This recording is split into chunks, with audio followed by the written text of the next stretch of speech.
here in Kenya, Excellency and our dear chair of the CPR, Excellency Ambassador Sultan Hajayev, chair of the CPR, and to my two sisters here, first, Zainab Hawa Bangura, Director General of UNON, and certainly not least, Elizabeth Marema, Deputy Director of UNEP, to all distinguished ministers, ambassadors, distinguished guests, friends, and partners, welcome to UNEA 7. Welcome to Nairobi, the environmental capital of the world, and to this 7th session of UNEA. My deep thanks first to the government of Kenya for their commitment not only to hosting UNEP, but to hosting our regular guests who come at regular intervals to this beautiful city here in Nairobi. My thanks also, of course, to the President of UNEA 7, Minister Lamri, and the Chair of the CPR for all their hard work and leadership. And a warm and deep thanks to the many donors who have contributed to the organization of this assembly in alphabetical order: Australia, Azerbaijan, Belgium, Denmark, the European Commission, the European Investment Bank, Finland, Germany, Hungary, Luxembourg, Monaco, Oman, Philippines, Sweden, and Switzerland. We are grateful. This assembly is the world's most influential environmental decision-making body. This assembly has a track record of success. This assembly has consistently demonstrated unity to set a trajectory for action on the 3 planetary environmental crises: the crisis of climate change, the crisis of nature and land and biodiversity loss and desertification, and the crisis of pollution and waste. This year, this assembly must draw on history of unity and again deliver sustainable solutions for a resilient planet. Solutions that back long-term economic growth, poverty reduction, social cohesion, improved human and planetary health, and so much more. This assembly must now dig deeper than ever because the environmental challenges are accelerating. The rising average global temperature, as we heard from the Deputy Secretary General, Ms. Amina Mohammed, will, we are sorry to conclude, exceed 1.5 degrees within the next decade, bringing escalating consequences with every fraction of a degree. And we are seeing ecosystems disappearing and land degrading, dust storms intensifying, toxins continue to pollute our air, our water, and our land. So this assembly must dig deep, because the world is in turbulent geopolitical waters, which adds stresses and strains to the multilateral processes. And therefore, I ask that we all commit to keep our eyes on the horizon and to reach across the table for consensus, to safeguard our planet, to be ambitious so that we can safeguard our collective future. But even through tough times, the environmental community has found consensus in 2025. We saw very important advances at the climate talks in Belém, particularly on financing adaptation and on deforestation efforts. The BBNJ agreement on sustainable use of marine biodiversity in areas beyond national jurisdiction entered into force. And the new Intergovernmental Science Policy Panel on Chemicals, Waste and Pollution was gavelled earlier this year in Uruguay. A panel that, I remind you, emerged from this assembly from a UNEA 5 resolution. And we know exactly what we must do, and we also know what we stand to gain. The 7th edition of UNEP's Global Environmental Outlook will be released tomorrow, and it lays out the pathways to transformation that could deliver higher GDP, fewer deaths, less hunger, less poverty, all through action on climate, on nature, and on pollution. This assembly can accelerate that transformation by leaning in to inclusive multilateralism. Excellencies, colleagues, and friends, We have the right ideas on the table. Through the work of the open-ended CPR, the Committee of Permanent Representatives, 15 draft resolutions and 2 draft decisions have been negotiated and passed on to UNEA 7 for further deliberation. Informal negotiations continued over the weekend, moving us closer. My thanks to the Chair and the Bureau of the Committee, and of course to the co-facilitators who worked tirelessly within the resolution clusters. Many of the draft resolutions strike at the heart of the environmental challenges facing our world. We have a draft on artificial intelligence, which could have great benefits for environmental action and wide-ranging negative impact in terms of water, energy, and resource uses. We have a draft on sustainable use of minerals and metals, which could be essential to the energy transition and to the development of many nations that hold such resources. We have drafts on strengthening the environmental dimensions on antimicrobial resistance, to the global hydrological cycle, on the deep sea, to the sound management of chemical and waste, to elevating the voices of youth and environmental governance, and so much more. And we have the right people right here. We have just under 6,000 registered participants from 170 member states, including 79 ministers and 35 vice ministers. And this past Friday, the Cities and Regions Summit brought together a crucial gathering of subnational actors who will be central to urban sustainability.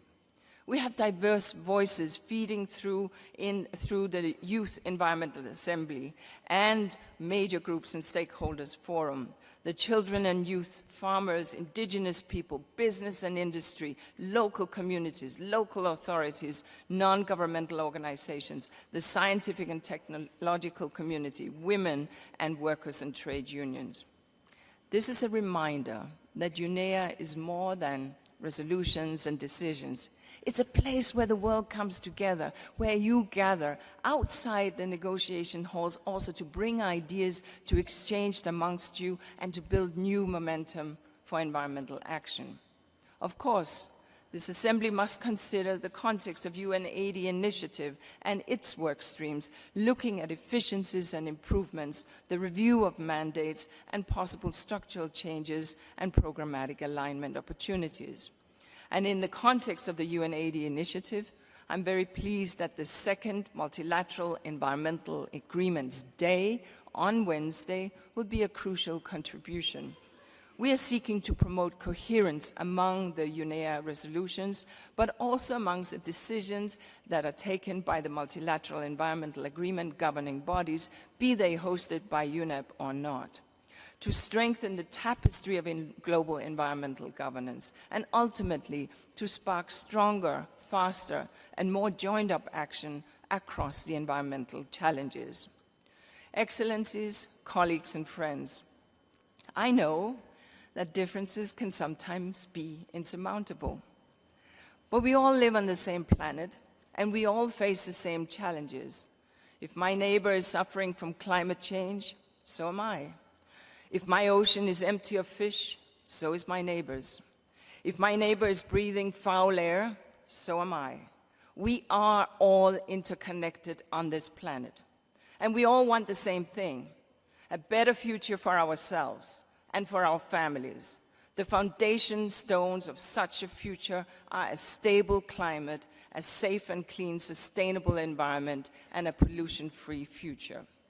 So I call on you once again to summon up that famous and indomitable Nairobi spirit, and let that guide you down from the ramparts of individual positions to meet on common ground. For only from there can you agree strong resolutions and decisions and deliver sustainable solutions for a resilient planet. Thank you.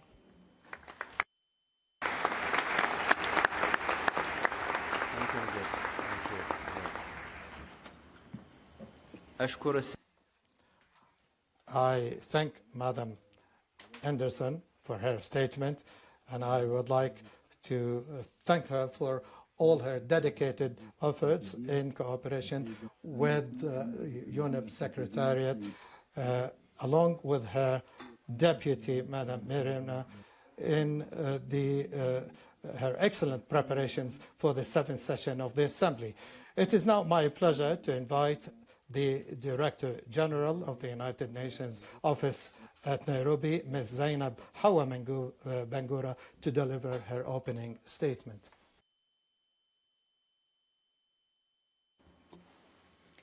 Your Excellency, Mr. Abdullah bin Ali Al-Amri, Chair of the Environmental Authority of Oman and President of UNEA 7. Your Excellency, Dr. Deborah Longo Barasa, Cabinet Secretary for Environment, Climate Change and Forestry in Kenya. Chair of the CPR, Your Excellency, Mr. Sultan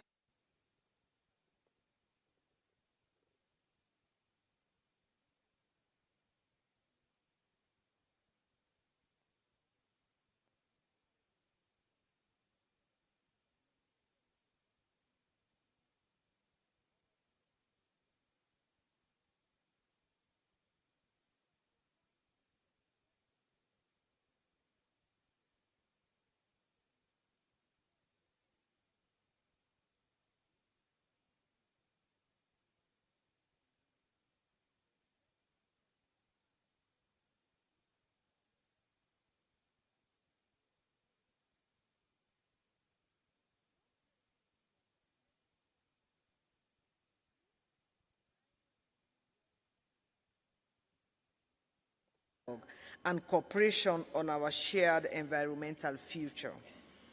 The city's vibrant energy and Kenya's steadfast partnership have shaped this space into a hub where ambition meets action. We're deeply grateful to the government and people of Kenya for their unwavering support and hospitality. Their commitment strengthens our collective resolve and enables the United Nations to serve as a true meeting place for the world. Behind the scenes, the United Nations office at Nairobi, UNON, remains the backbone of daily operations here at the Gigiri complex and in over 166 countries around the world, where UNON delivers seamless administrative and conference services. From ensuring the smooth running of meetings to advancing key modernization efforts, UNON dedicated staff work tirelessly to uphold the higher standards of service and efficiency. Our commitment, in collaboration with United Nations colleagues on the Gigiri complex, underpins every success we achieve here, and I extend my heartfelt appreciation to each member of our team who makes this assembly possible. In the forefront, UNON does not only talk environmental sustainability, but walks the talk. We are the first and only United Nations headquarters office to have successfully achieved and maintained ISO 14001 certification for environmental management systems, with multiple environmental initiatives that include our reforestation of the Gigiri complex, increased biodiversity, and a vision to be net zero by 2030, among others. We believe every little goes a long way to save our planet. As we look ahead to the discussions and decisions of this assembly, let us recall that the health, survival, and positive growth of our planet is deeply intertwined with peace, security, equality, justice, and prosperity for all. Today's challenges demand not only bold ambition, but also united action. The solutions forged in Nairobi will resonate far beyond these walls, shaping communities, economies, and ecosystems across the world. I thank all my United Nations colleagues, partners, and every delegate for your dedication and spirit of collaboration. Let us seize this moment to transform our shared ambition into tangible, measurable progress, so future generations may inherit a world that is greener, safer, healthier, and more just. A world where everyone is treated equally and with dignity and respect. A world where no one is left behind. Together, let us continue to nurture the spirit of global solidarity and define UNEA and drive forward the positive change our world so urgently needs. I wish you all very successful deliberations. Thank you. Asante Sana.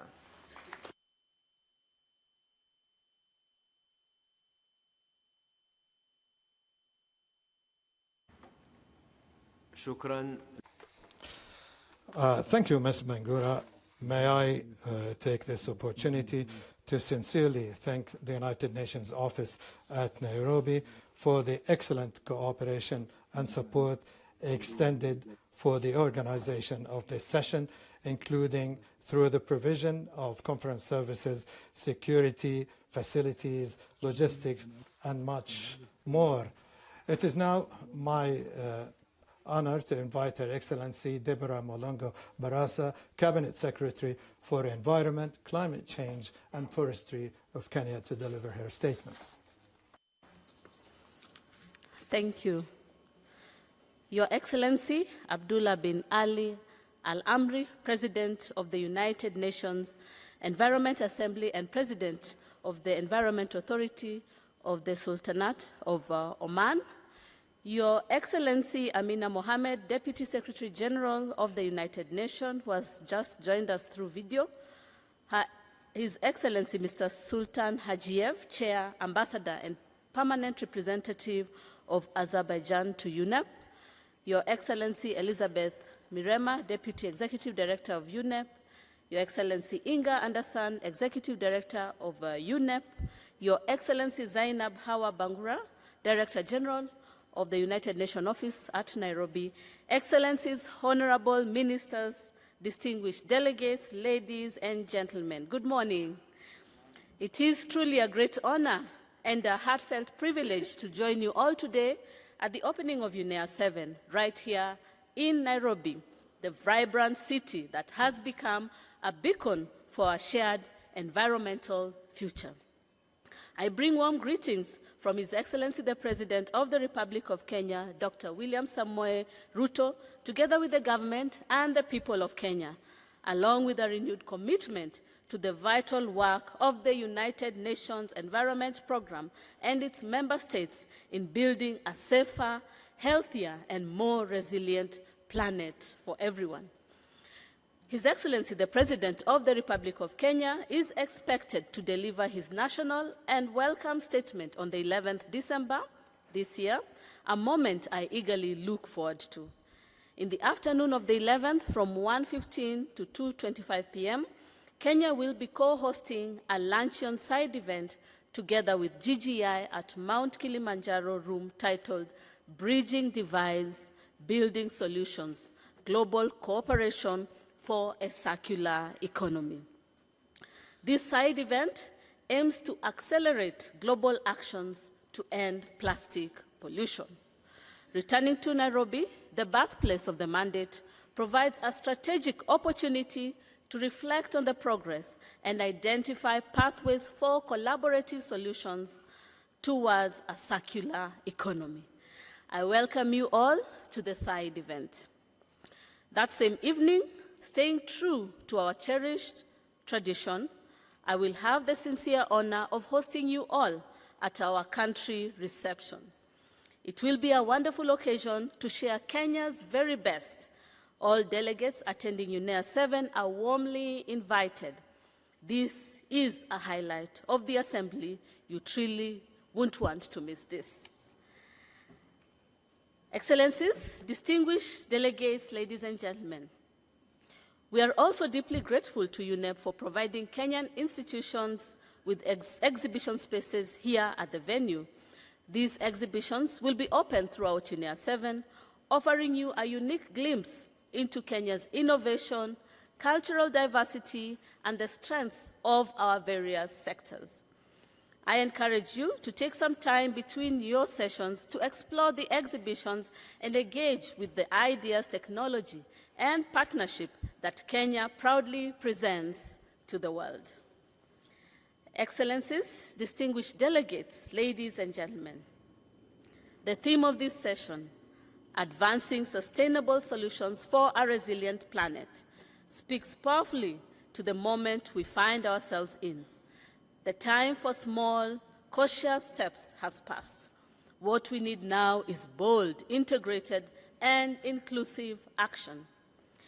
As a resilient planet is much more than protecting ecosystems. It means using our resources widely, building just and inclusive societies, ensuring that economic growth respects the boundaries of our planet, and embracing innovations to foresee and prevent harm before it happens. The challenges we face are unique and deeply intertwined. Climate change, loss of biodiversity, land degradation, toxic pollution, unsustainable consumption and production, exacerbated by several factors, including but not limited to political instability. These crises cannot be tackled in isolation. Excellencies, distinguished delegates, ladies and gentlemen, this session of UNEA is also expected to consider and approve the medium-term strategy and program of work, a key document that will shape UNEP's strategic direction and collective environmental action for the years ahead. Kenya looks forward to constructively contributing to its finalization, ensuring that the MTP reflects ambition, science-based policy, equity, and opportunities for innovation, especially for developing countries. I am optimistic that this UNEA will culminate in a strong ministerial declaration. I trust that the resolution to be considered and adopted will effectively address the pressing global environmental challenges I have emphasized. I also look forward to the important decisions on setting the date for UNEA 8. This declaration and those decisions will be key to advancing our shared global environmental goals with clear commitments and actionable steps.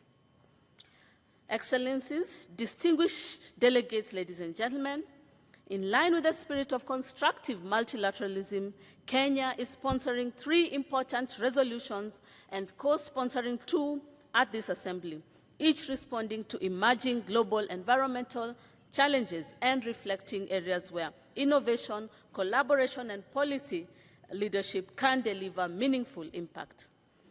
This assembly rightly focuses on 3 key imperatives. First, to spark sustainable solutions that bring multiple benefits, restoring ecosystem, supporting livelihoods, cutting emissions, and eliminating waste.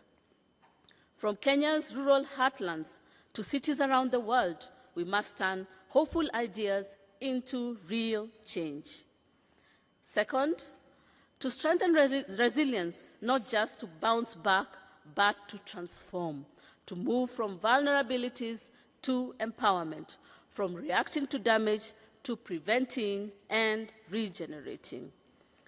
Third, to champion inclusive environmental governance, making sure women and youth, indigenous people, local communities, and marginalized groups have a voice and real power. Our solutions must be fair, just, practical, and leave no one behind. Kenya pledges to stand firm in this effort. We will align our national development with the 2030 Sustainable Development Agenda, mobilize finance for nature-based and circular economy solutions, build strong institutions, promote sustainable lifestyle, and foster innovation and knowledge sharing that connects local action with global ambition.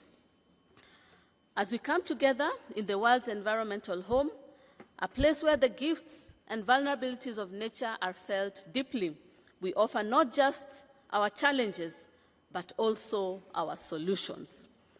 Kenya is ready to partner with governments, civil society, the private sector, academia, and local actors, because today, partnership is not optional, it is absolutely essential. Kenya stands proud today as we reaffirm our commitment to global environmental stewardship and to the vision championed by the United Nations Environment Assembly. So in closing, let us resolve that UNEA 7 will not just talk about the future. It will help create it. Let us embrace the boldness, collaboration, and urgency this moment demands. Guided by science, grounded in fairness, let us forge a resilient planet for our generation and for those who will follow us. I thank you all. Welcome home. Karibuni nyumbani. Asante.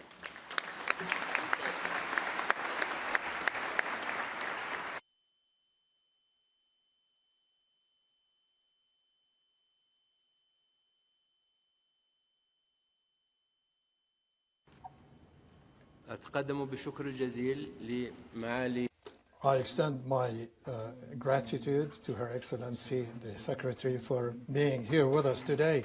Your presence is a strong signal of Kenya's leadership on environmental issues and its steadfast support to UNEA and to UNEP.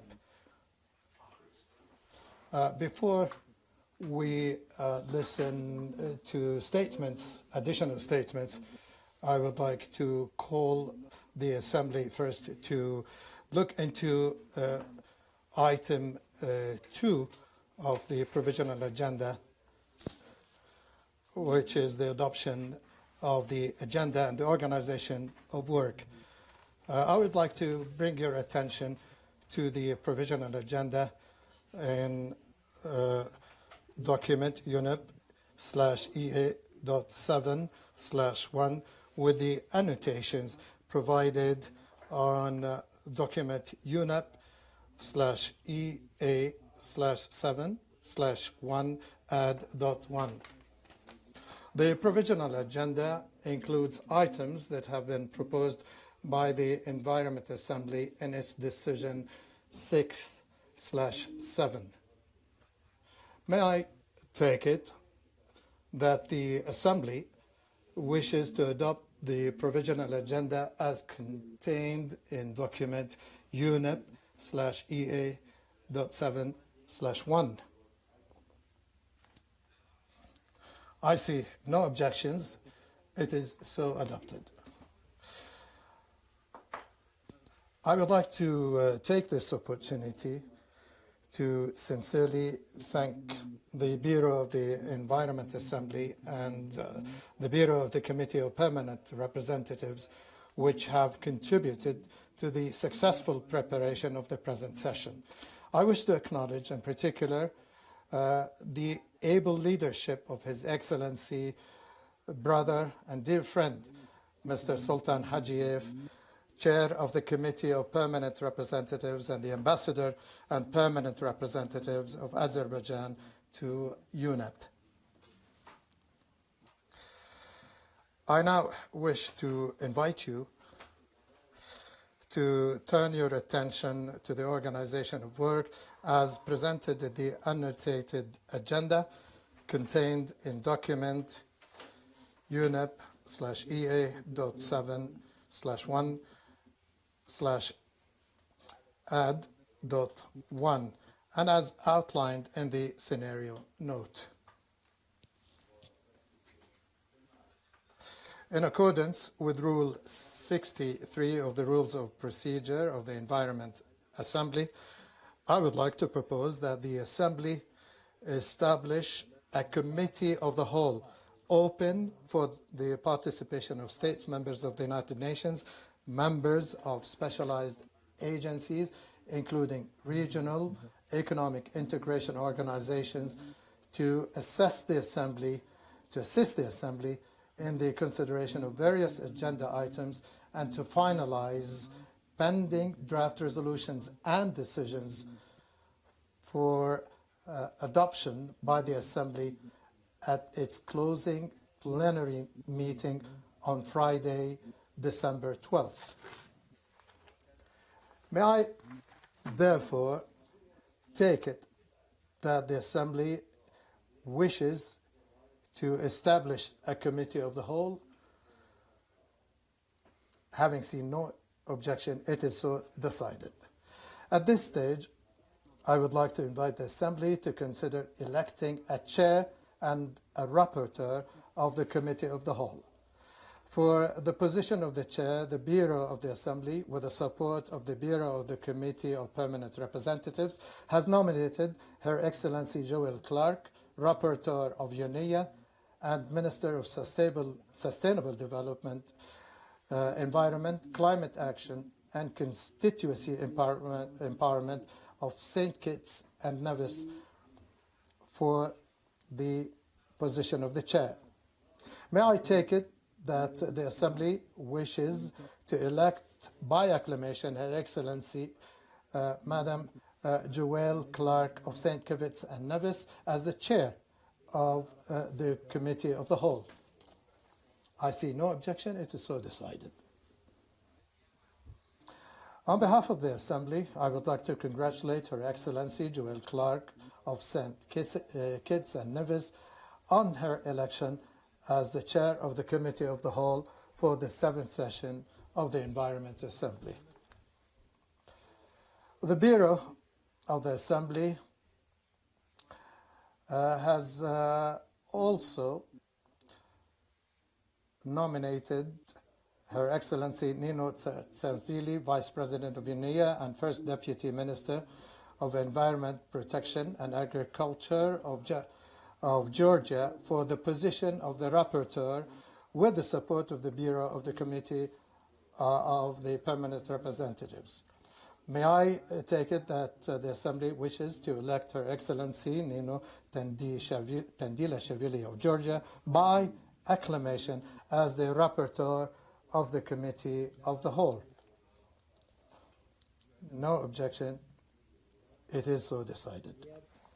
On behalf of the Assembly, I would like to congratulate Her Excellency Nino Tandilashvili of Georgia on her election as the rapporteur of the Committee of the Whole for the 7th session of the Environment Assembly. Thank you very much. I count on your full cooperation and support with the chair and the rapporteur of the Committee of the Whole so that they can effectively discharge their important functions. I wish to inform all delegates that the Committee of the Whole will start meeting here in Conference Room 2 immediately following the adjournment of this plenary meeting. I also wish to inform you that the chair of the Committee of the Whole will report to the Assembly at its closing plenary meeting to be held on Friday, December 12th.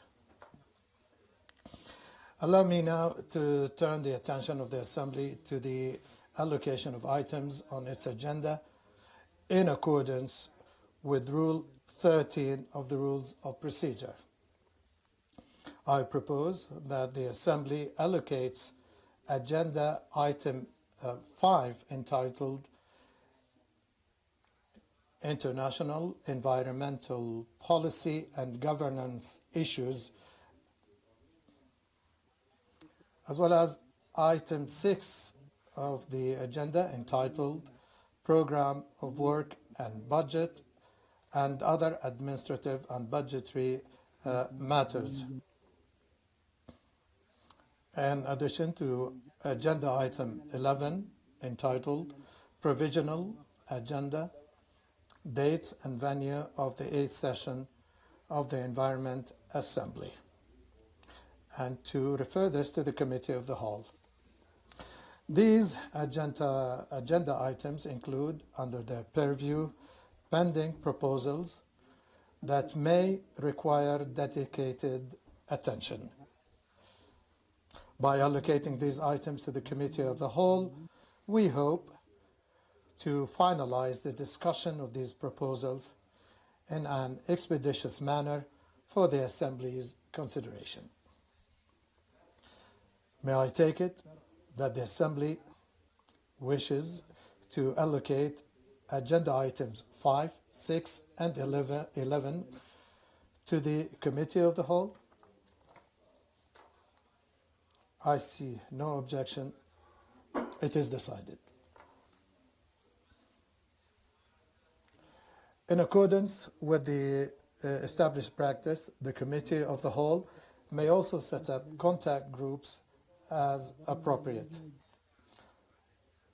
The Committee of the Whole will consist of an opening plenary held immediately following the adjournment of this meeting in this very room, and a second plenary meeting held in this room on Tuesday evening, as well as a closing plenary meeting also to be held in this room on Wednesday afternoon. In addition to all of that, the Committee of the Whole will hold contact groups meetings, and this will start this afternoon at 2 p.m. and these meetings will continue until Wednesday. Bearing in mind that the high-level segment of the Assembly will begin on Thursday, December 11th, I would like to emphasize that the Committee of the Whole will need to conclude its work by Wednesday, December 10th, and report on its work to the Assembly at its closing plenary to be held on Friday, December 12th.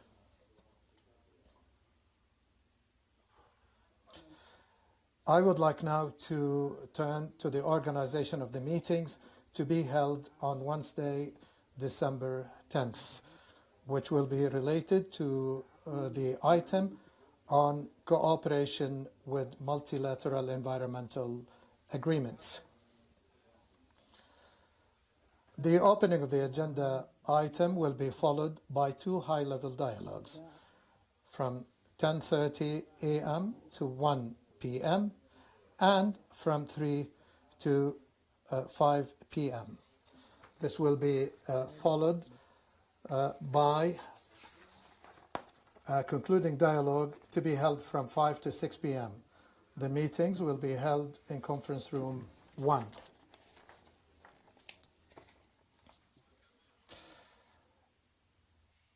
As highlighted in the scenario note, may I take it that the Assembly agrees to hold the two high-level dialogues on the theme signed, sealed, delivered. This will push the implementation of MEAs forward through a whole of government and whole of society approaches from 10:30 a.m. to 1 p.m. and on the theme keeping the promise, boosting SDGs implementation through MEAs from 3 to 4 p.m. Seeing no objections, it is so decided.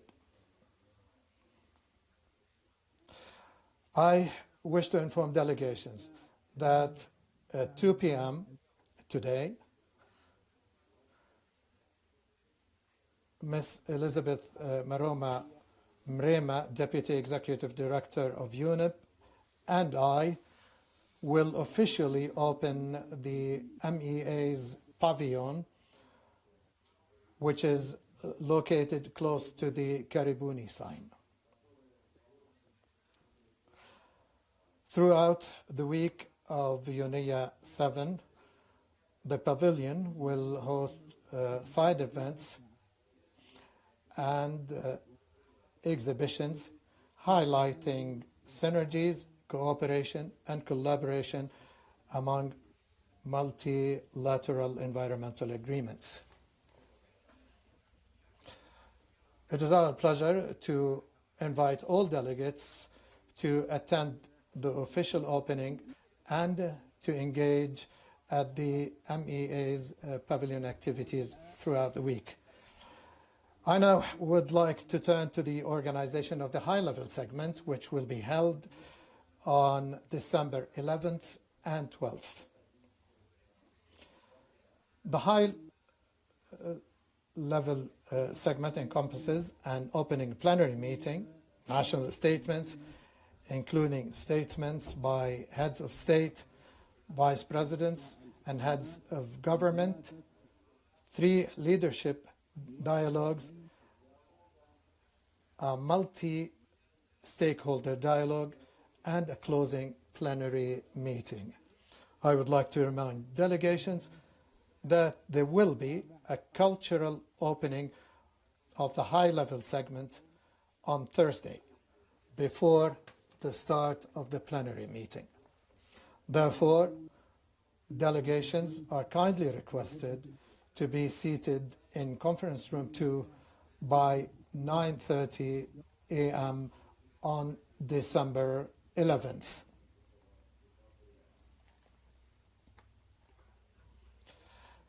As outlined in the scenario note, may I take it that the Assembly agrees to hold, first, a leadership dialogue on the theme, "An ounce of prevention beats a ton of cure. Why addressing environmental crises is essential for human health," to be held on Thursday, December 11th from 3 to 4:30 p.m. Second, this will be followed by a multi-stakeholder dialogue on the topic "Resilience through Inclusive Partnerships, Catalyzing Solutions Across Sectors," to be held from 4:30 to 6 p.m. Third, 2 leadership dialogues to be held on Friday, December 12th on the theme "Round and Round, Why Circularity and Sustainability Are Critical to the Future of Global Industry," from 10 to 11:30 a.m. and on the theme "The Bottom Line, Why Tackling Environmental Degradation is Critical to the Future of the Global Financial System." This will be held from 11:30 a.m. to 1 p.m. Seeing no objections, it is so decided. Agenda items 12 to 16 will be considered at the closing plenary of the Assembly in the afternoon of Friday, December 12th. I would like now to propose to you that the Assembly decides on the time limits for statements as follows. Statements delivered on behalf of a group of states should be limited to 5 minutes. Statements delivered by individual delegations, including statements by observers, major groups, and stakeholders, should be limited to 3 minutes only.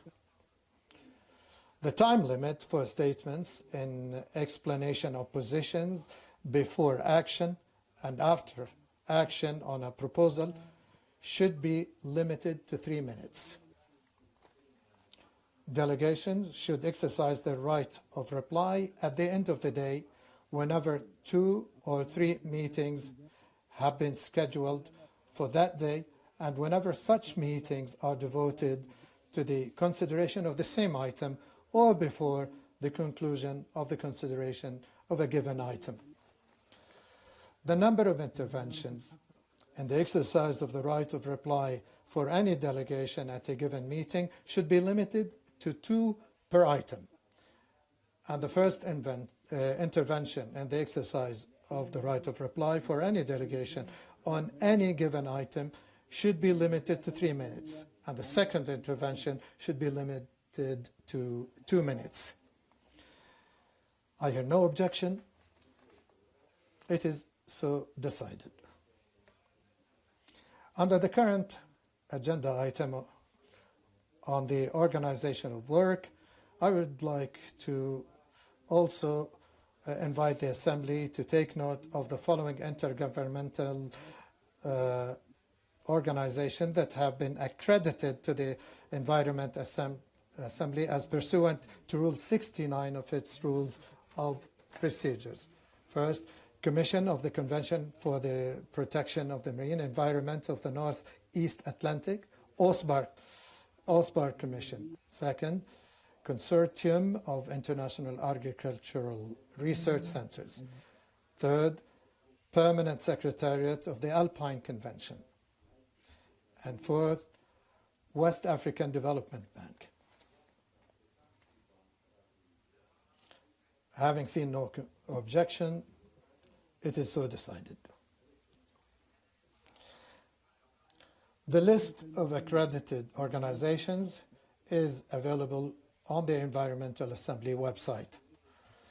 The Assembly has thus concluding this stage of its consideration of Agenda Item 2.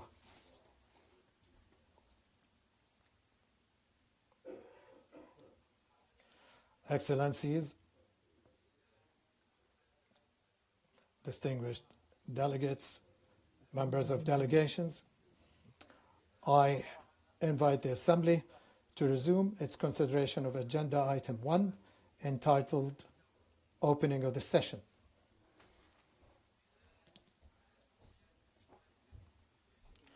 As recommended by the UNEA and CPR bureaus, we will now hear opening statements from the regional and political groups only.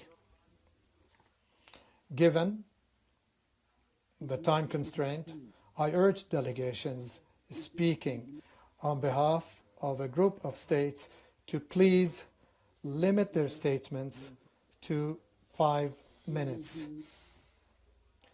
I invite delegations to deliver the statements from their seats. Please press the microphone button so that you can be inscribed on the list. So it is just for, so the statements or the time for delivering statements will be given to representatives of groups, regional groups. I now give the floor to the representative of the European Union. Mr. President of the Assembly, Madam Executive Director of UNEP, distinguished delegates. It is my privilege to speak on behalf of the European Union and its 27 member states.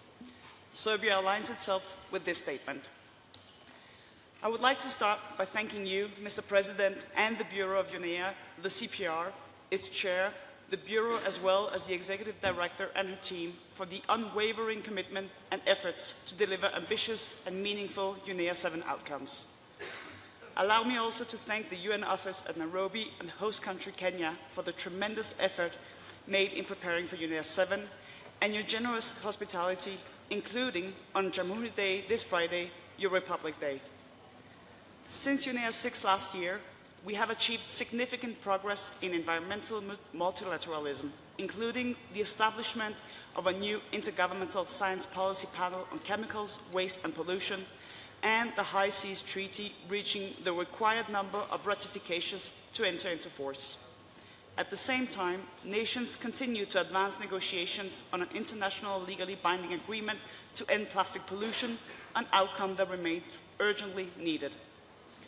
As we meet in Nairobi this week, delegates from all over the world share one expectation: that UNEA, the world's leading environmental authority, will take steps to address the global environmental crisis and challenges of climate change, biodiversity loss, and pollution for the benefit of people, planet, and prosperity. Now, well into the 2030 agenda, we see that many of the SDGs remain off track, especially those related to the state of our environment. Our common future is at stake. That's why we do need far more effective, inclusive, and sustainable multilateral action for the generations who rely on us today and tomorrow. Recent work by UNEP and partners underlines the scale of the task ahead. For example, the 2024 Protected Planet Report shows that only 17.6% of land and 8.4% of marine and coastal areas are under protection, while the Global Resource Outlook 2024 highlights that global resource extraction and consumption have continued to accelerate, emphasizing the urgent need for sustainable management of natural resources. Thanks to the third United Nations Oceans Conference, we now reach almost 10% of marine and coastal areas under protection, but we are still far from the objective to protect at least 30% of the planet by 2030, as set by the Kunming-Montreal Global Biodiversity Framework. The entry into force of the so-called BBNJ agreement in January 2026 will be instrumental to implement this goal.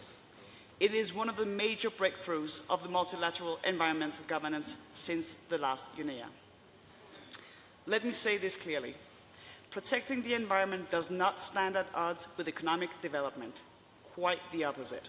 Recent years demonstrate that the green transition, which is in full swing in so many countries, can be a success story for both the environment and our economies. The EU and its member states stand firmly in defense of independent, credible science, which is an absolute prerequisite to any informed decision aimed at addressing climate change and environmental issues. In that regard, we welcome the launch of the flagship UNEP report, the GEO7, during this UNEA. The global science faces today enormous pressures and risks weakening of the science policy interface framework needed to strengthen environmental governance. Science is and must remain an essential instrument to guide global climate and environmental action. We underline the crucial role of youth, educators, and civil society in driving environmental action, innovation, and accountability. We welcome the contribution of youth-led initiatives and global youth platforms that promote climate and environmental awareness raising, leadership, entrepreneurship, and capacity building. Their engagement, including through the Youth Environmental Assembly, strengthens inclusive multilateralism and supports more effective implementation of UNEA decisions and the environmental dimensions for the 2030 Agenda. EU and its member states would like to reiterate the importance of ensuring that major groups and stakeholders have the opportunity to speak, both in plenary and in the working groups. It remains essential that we hear the voices of civil society and all stakeholders, even when time is limited. UNEA 7 should reaffirm our shared commitment to inclusivity and meaningful participation for all. Ladies and gentlemen, inaugurating UNEA 7, the EU and its member states are encouraged by everyone's hard work and dedication. But we cannot ignore that so far no resolution and only one decision has been agreed at REF, and some resolutions have not gone through the full first reading yet. The sense of urgency and compromise needs to return to this room. You can count on our collective commitment to accelerate work towards resolving the outstanding issues for a successful and necessary outcome acceptable to all. We look forward to engaging with you, Mr. President, to achieve a ministerial declaration that matches the urgency of the environmental crisis we face.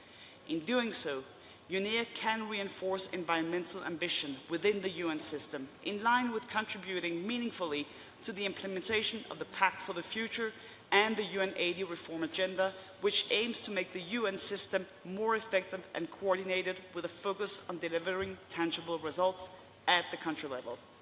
The EU, its member states and aligned country look forward to the adoption of meaningful resolutions, a medium-term strategy that will allow UNEP to do its work in the coming years, as well as a strong ministerial declaration. Only by addressing climate change, biodiversity loss, and pollution with determination can we protect our people, our human lives, strengthen our economies, increase prosperity, and safeguard our planet for the benefit of all. I thank you.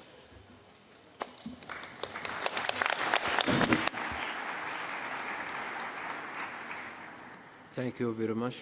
The floor now is to Eritrea on behalf of the African states.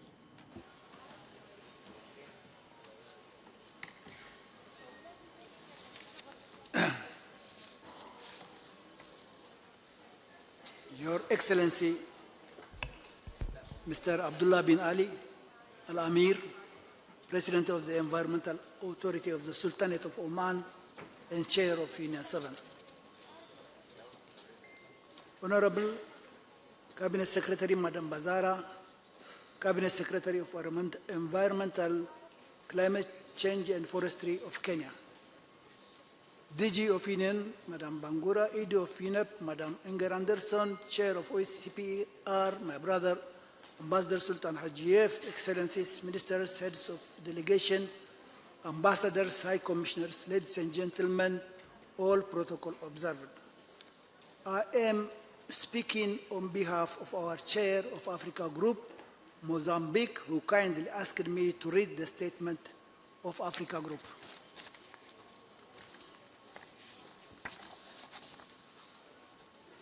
It is a great honor and privilege for me to deliver the statement on behalf of the Africa Group. At the outset, the Africa Group wishes to express its deep appreciation to the government and people of the Republic of Kenya for their warm welcome and generous hospitality since our arrival in this beautiful country. We also extend our sincere gratitude to His Excellency Mr. Abdullah bin Ali Al-Amir, President of the Environment Authority of Sultanate of Oman and Chair of UNEA 7, for your leadership in guiding this important session.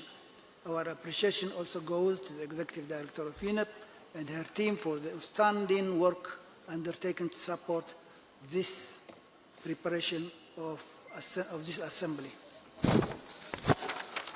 Mr. Chair, the African Group acknowledges the progress achieved during the OECPR7 consultations. These discussions provided an essential platform for proponents and the member states to exchange views, clarify positions, and advance toward consensus on the draft resolutions before us. We thank all member states and the Secretariat for the preparation of the draft documents which aim to address urgent global environmental challenges. The spirit of collaboration demonstrated thus far reflects our shared commitment to multilateralism and international cooperation. However, while recognizing these positive developments, the African Group wishes to raise several concerns regarding the negotiation process that, in our view, require careful reflection. 1. Methodology of work. While we are steadily gaining ground, the pace of negotiations has still remained slow and uneven across most draft resolutions.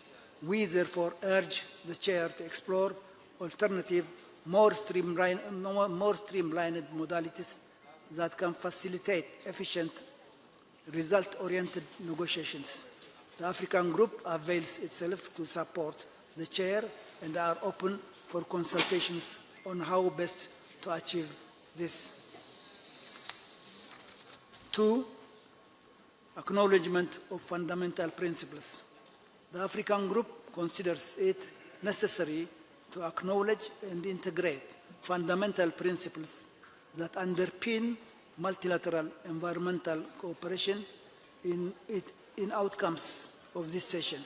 The African Group considers the principle of common but differentiated responsibilities, CBDR, and other principles of Rio Declaration that are fundamental in global environmental discourse. We also consider terminology and commitments already agreed by all member states within the UN General Assembly as credible and important references in our discussions. We urge the recollection of all member states on the standing of these principles and agreed language from the General Assembly. 3. Secretariat proposed draft decisions. We remain hopeful and fully committed to engaging constructively and inclusively with all member states to ensure that the true Nairobi spirit is reflected in UNEP and especially in this session. The medium-term strategy, for instance, is highly significant for the development priorities of many developing countries. We therefore urge that the MTS be negotiated and finalized as soon as possible. 4. Strengthening the means of implementation, MOI. Effective implementation of resolutions by developing countries is only possible when supported by adequate finance, capacity building, and technology transfer. Without strong means of implementation, meaningful implementation cannot be achieved. This should be reflected explicitly and consistently across all draft resolutions. 5, technology transfer. We consider that the use of the term, I quote, on mutually agreed terms, and quote, in provisions relating to technology transfer potentially weakens commitments already agreed under multilateral environmental agreements. Technology transfer must adhere to the obligations and terminology already established under these MEAs to guarantee the intended benefits to member states. 6, citizen science. The African Group believes that scientific process must be grounded in professional expertise, and therefore we should apply caution in the use of reference to such citizen science. We do, however, support the use of traditional knowledge within the language and safeguards adopted under the Convention of Biological Diversity, CBD, and caution against fragmenting traditional knowledge into new unidentified, undefined categories. Mr. Chair, Your Excellency already exceeded the time with more than 3 minutes. So in the hope of the African Group that these concerns will be fully considered and adequately addressed during UNEA 7. If these concerns remain inadequately attended to, the outcomes of this assembly may fall short of effectively addressing global environmental challenges. The African Group remains timely committed to constructive engagement and working with all delegations in a spirit of cooperation. We seek balanced implementations and consensus-based outcomes that reflect the priorities and the circumstances of developing countries. We stand ready to work with all partners to strengthen global environmental governance while upholding the fundamental principles of international cooperation. I thank you. Thank you, Your Excellency.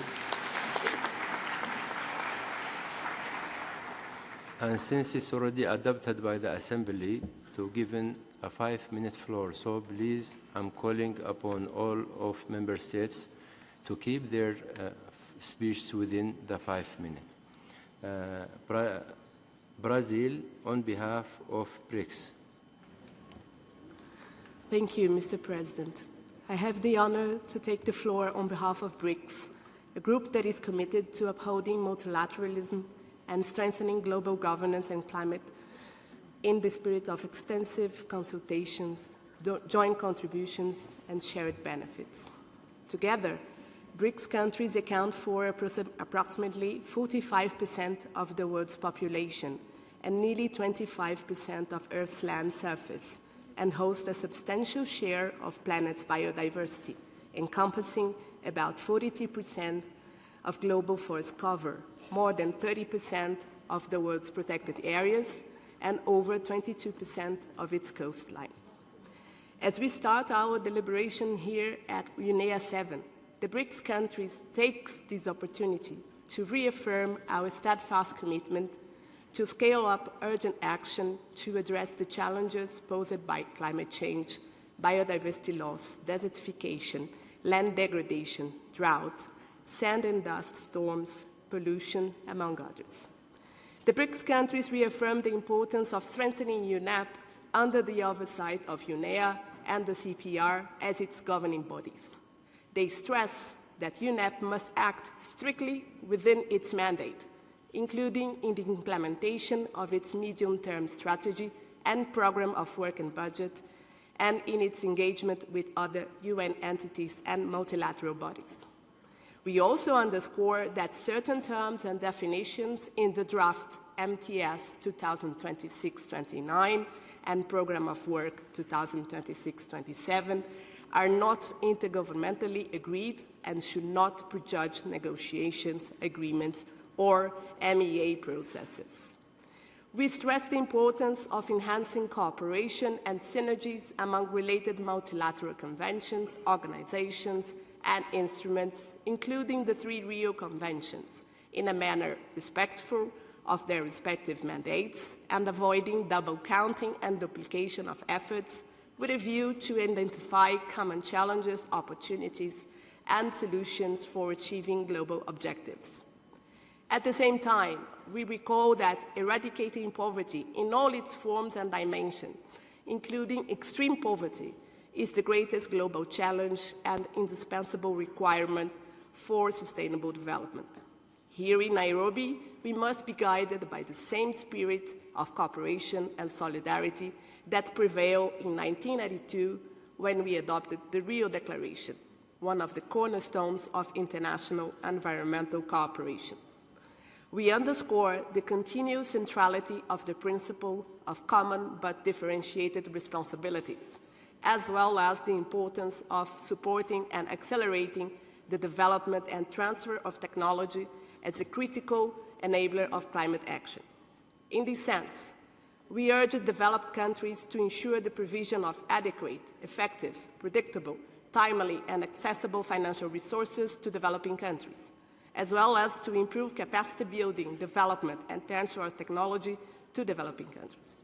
We also emphasize the importance of exploring and enhancing payments for ecosystem services at all levels, in alignment with multilateral commitments, national policies, priorities, including by mobilizing diverse and sustainable sources of finance.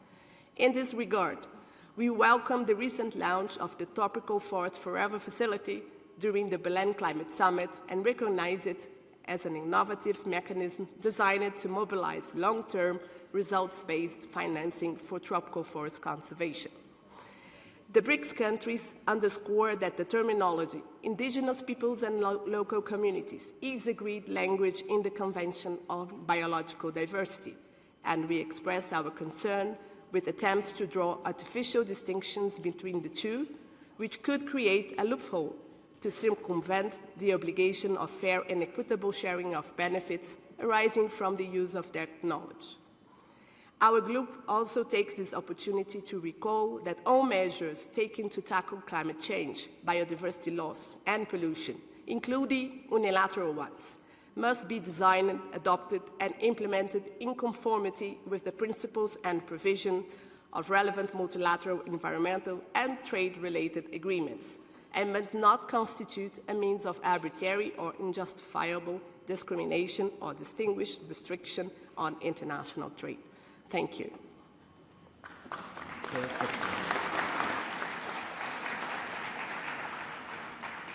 Thank you, our colleague from Brazil. The floor now is to Colombia on behalf of the group of Latin American and Caribbean states. Thank you, Mr. President, for giving me the floor. Good morning. Madam Executive Director, Excellencies, distinguished delegates, and colleagues. On behalf of the Group of Latin American and the Caribbean, Colombia is honored to deliver this statement at the 7th session of the United Nations Environment Assembly, UNEA 7. First of all, GRULAC thanks the government of Kenya for its hospitality, showcasing Nairobi as the global capital of environmental multilateralism again. The group expresses its sincere gratitude to the chair of the CPR, Ambassador of Azerbaijan, to the executive director, and to the dedicated staff of the UNEP Secretariat for their outstanding efforts in organizing this assembly, which constitute the most important international forum for member states to deliberate on the global environmental agenda for the upcoming years. In the same spirit, GRULAC extends its appreciation to those member states that have provided financial contributions to support the participation of delegates from developing countries, as well to ensure the successful convening of UNEA 7. These efforts are essential for securing an inclusive and geographically representative assembly, which is vital to the legitimacy, credibility, and effectiveness of UNEA. This assembly builds upon and concludes the intense work undertaken throughout the year in the preparation of UNEP's medium-term strategy for 2026 to 2029 and its program of work for 2026-2027. It also provides a critical space for the discussion and refinement of the draft resolutions proposed by Member States, the implementation of which will shape UNEP's work in the years to come. GRULAC reaffirms its willingness to contribute constructively and respectfully to this important process, while underscoring the need for ambitious and effective outcomes as we strive towards international agreed commitments on sustainable development, gender equality, and human rights, among others. The countries of our region have been experiencing more severe impacts from biodiversity loss, climate change effects, pollution, desertification, land degradation, drought, and water stress. In order to address this crisis, as UNEA 7, we're required to take decisions that promote multi-level and multi-sector environmental governance as the foundation for effective, inclusive, and sustainable development-oriented action, taking into account the particular needs and circumstances of small island developing states.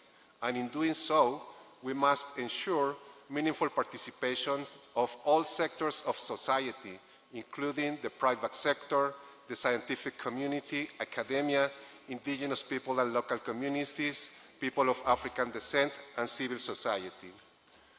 GRULA would also like to reiterate the importance for our region, as highlighted in the Lima Declaration of the Forum of Ministers of the Environment of Latin America and the Caribbean, of ensuring that the principle of common but differentiating responsibilities, a cornerstone of multilateralism since 1992 Rio de Janeiro Conference, is duly reflected in multilateral environmental processes. Mr. President, in the coming negotiations of this week, GRULA wants to reinforce our commitment of the spirit of Nairobi as a crucial vision that can allow us to reach consensus. On organization of work, Mr. President, GRULA reiterates our request that no more than 2 negotiation or consultation sessions be scheduled in parallel at any given time, as small delegations are unable to participate effectively in more than 2 simultaneous meetings. Mr. President, GRULA reiterates our firm belief in multilateralism as the most effective and legitimate pathway for advancing sustainable solutions for a resilient planet. Thank you. Gracias. Obrigado.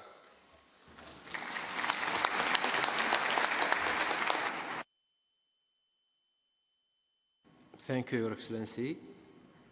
The floor now is to Fiji on behalf of the Pacific Small Islands Developing States. Mr. President, Excellencies, distinguished delegates, I have the honor of delivering this statement on behalf of 10 Pacific Small Island Developing States that are present here at UNEA 7. We come from nations that are small in land but vast in ocean, from peoples whose histories, cultures, and economies are written into the Pacific itself. For us, the theme of UNEA 7 is not just an abstract slogan, it is a daily test whether the multilateralism can still deliver justice and survival for the most vulnerable. At this assembly, Fiji and Vanuatu are leading 2 resolutions that test our resilience. We will not go into technical details here, but whatever matters is what they represent. Mr. President, our leadership did not emerge in isolation. Just a few months ago, the Pacific hosted for the very first time, the 6th Asia-Pacific Forum of Ministers and Environment Authorities, AP6 in Nadi, Fiji, which you also had the opportunity to attend. Yourself heard the stories of our people and witnessed our cultures. Most importantly, you heard the message of our leaders that were not merely an affected region, but a region that is ready to set the pace for the world. Excellencies, the Pacific is facing the triple planetary crisis in real time. Climate change is reshaping our coastlines.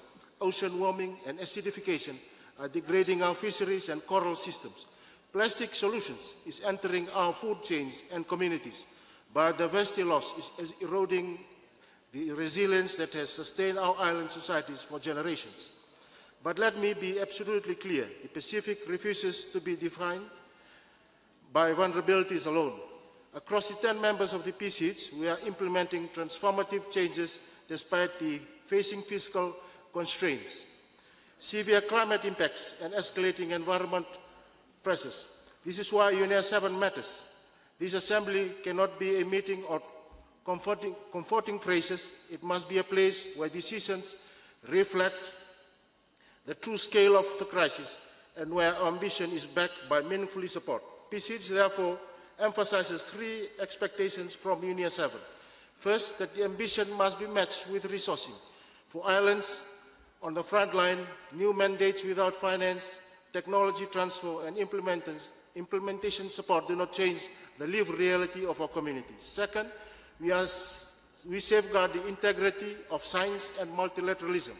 We cannot allow carefully negotiate language across multilateral system to be worked to weaken or reopen. Third, the oceans and the people who depend on them take their rightfully place in the center of global environmental governance. For PCH, the ocean is not a sector, it is our identity, our economy, and our most important climate regulator. Mr. President, the Pacific has demonstrated that we are constructive partners and advocates of fairness and ambition, but we are also realists. We know exactly what is at stake.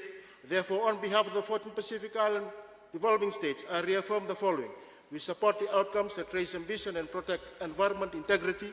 We will resist efforts that weaken, delay, and shift burdens onto those least responsible, and we will continue to use our collective voice to voice that the realities of the frontline communities are never sidelined. Finally, we extend our deep appreciation to the government and the people of Kenya for their warm hospitality and the UNEP for their dedicated efforts in guiding us through this assembly. Mr. President, sir, PCH, we like to leave everyone with one clear message. If multilateralism is to prove its worth, it must deliver first for those who have the most to lose. Our islands, our people, and our shared blue continent depend on it. And I thank you, Mr. President, sir.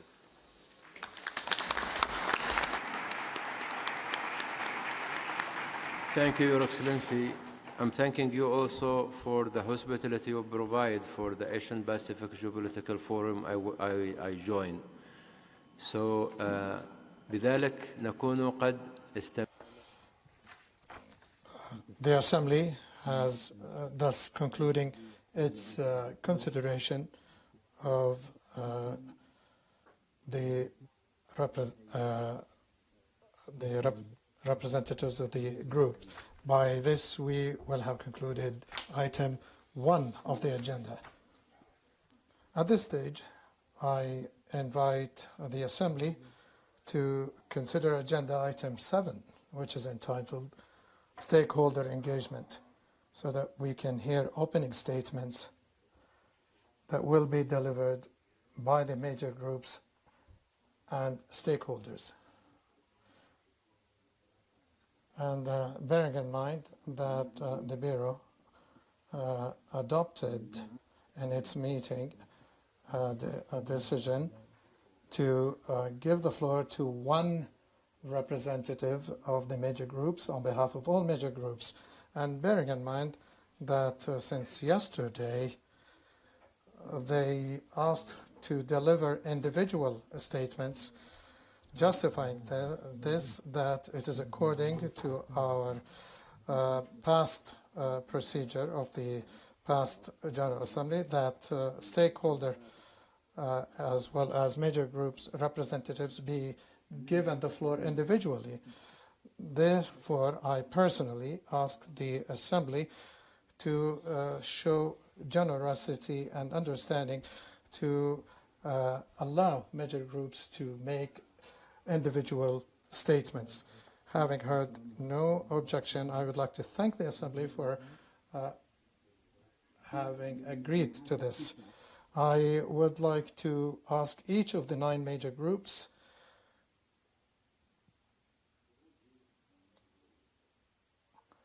to deliver their statements, limiting their time to 2 minutes, given the time constraint. So I call upon the representatives of the 9 major groups, when given the floor, to limit their statements to 2 minutes only. First, I will give the floor to Mr. John Lindberg from the major group on behalf of the business and industry.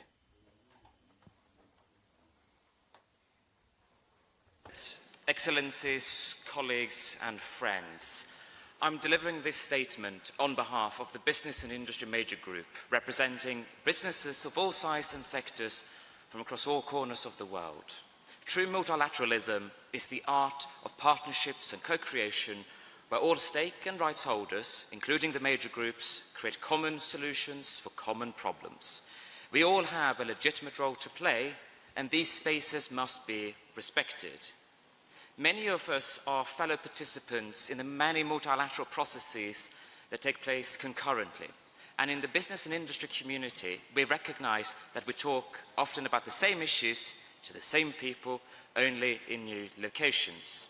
Far too much time is spent trying to reinvent the wheel, or trying to expand one's influence, or trying to impose one-size-fits-all solutions. We need to ensure that the scarce resources of the United Nations are deployed in the most cost-effective and high-impact way possible. We also strongly urge Member States to refrain from expanding mandates or work streams where no means of implementation have been identified. And this year's OECPR has been particularly challenging, with very little substantive progress across many of the resolutions. The Business and Industry Major Group therefore calls upon Member States to seize the precious little time that is left and deliver a streamlined set of ambitious and science-based resolutions. Mr. President, businesses around the world are the engines of innovations and agents of real change, ranging from the local to the truly global. Let's stop talking about the same issues and let's see meaningful action, and you will find the private sector your staunchest ally. Thank you. شكرا لممثل مجموعة والصناعية. I thank the representative of Business and Industry Major Group, and I would like to give the floor now to the representative of Children and Youth Major Group. Thank you, Excellency, for the floor. Excellencies, distinguished delegates, my name is Natalia Mrówczyńska, speaking on behalf of the Children and Youth Major Group. The Youth Environment Assembly, held before OECPR, mobilized more than 1,000 young people here at UNON. Yesterday, during the high-level closing session, we presented the Global Youth Declaration on the Environment, clearly articulating the priorities of young people globally for environmental action. Today, we wish to share 3 key messages for Member States. First, despite geopolitical headwinds, over the last week, we have seen continued collaboration and compromise.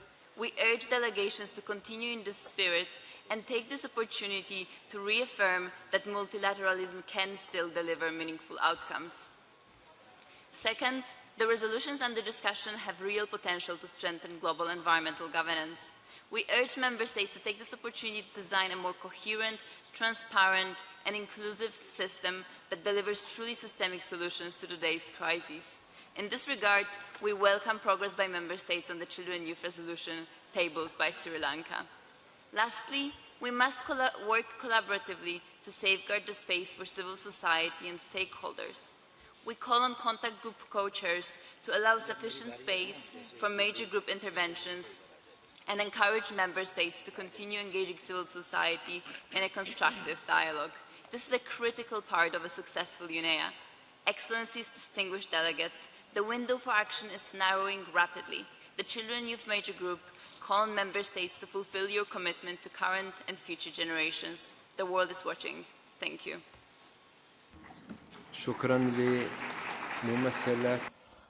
I thank the representative of the Major Group of Children and Youth for their kind words, and I thank the groups for respecting their limited time. I give now the floor to the Farmers Major Group. Thank you, sir. I am Wali Haider speaking on behalf of the Farmer Major Group. I speak not only as a farmer, but as someone whose life is directly shaped by decisions this Assembly makes. I would like to start with saying that we must confront the shrinking spaces for major groups from a full speaking slot to barely 2 minutes to each major groups.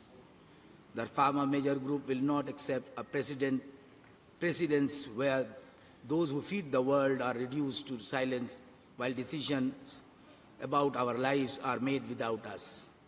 For farmers, healthy soil, clean water, stable climates, and accountable governance are not inspirations. For us, they determine whether we can feed our families or see our livelihood collapse. The resolution before UNEA 7 on nature, climate resilience, water cycles, climate and pollution, antimicrobial resistance, and environmental governance directly shape our harvest and health and our future. As you negotiate responses to ecosystem loss and intensification climate disruption, we urge you to place peasant, smallholder, and farmers at the center. Agroecology, soil restoration, seed sovereignty, equitable water system, and community-led action on invisible species are not supplementary. They are among the most effective climate and biodiversity solutions available. We as farmers and peasants feed the entire world and steward biodiversity every day. A resilient planet is impossible without resilient farmers. UNEA 7 must deliver decisions rooted in justice, equity, and lived realities, not abstractions. I thank you, sir.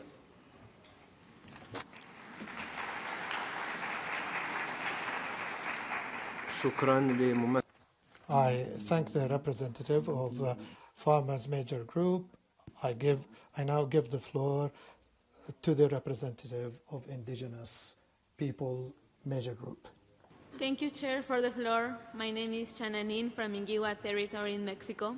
We, indigenous peoples, the environmental defenders of vast key ecosystems around the world, are marginalized, criminalized, and killed for defending our territories from the very system responsible for the environmental crisis.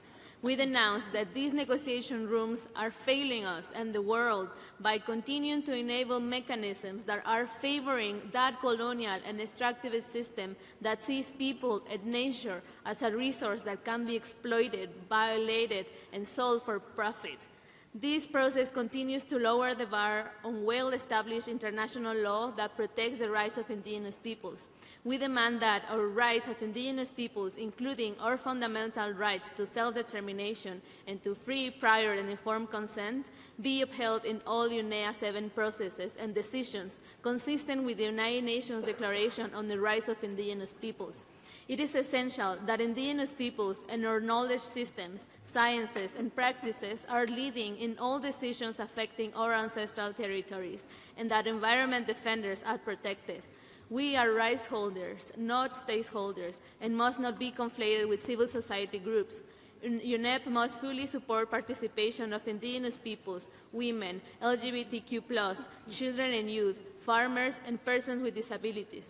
The decisions made here will impact generations to come, and you must choose to protect the collective health of our people and planet over corporate interest and profit.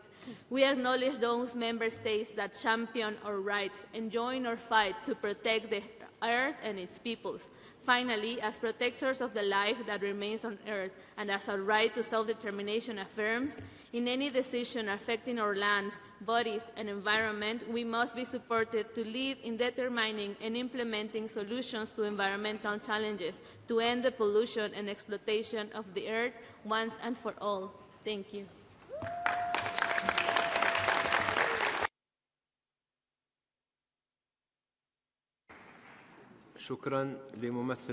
I thank the representative of the Indigenous People Major Group.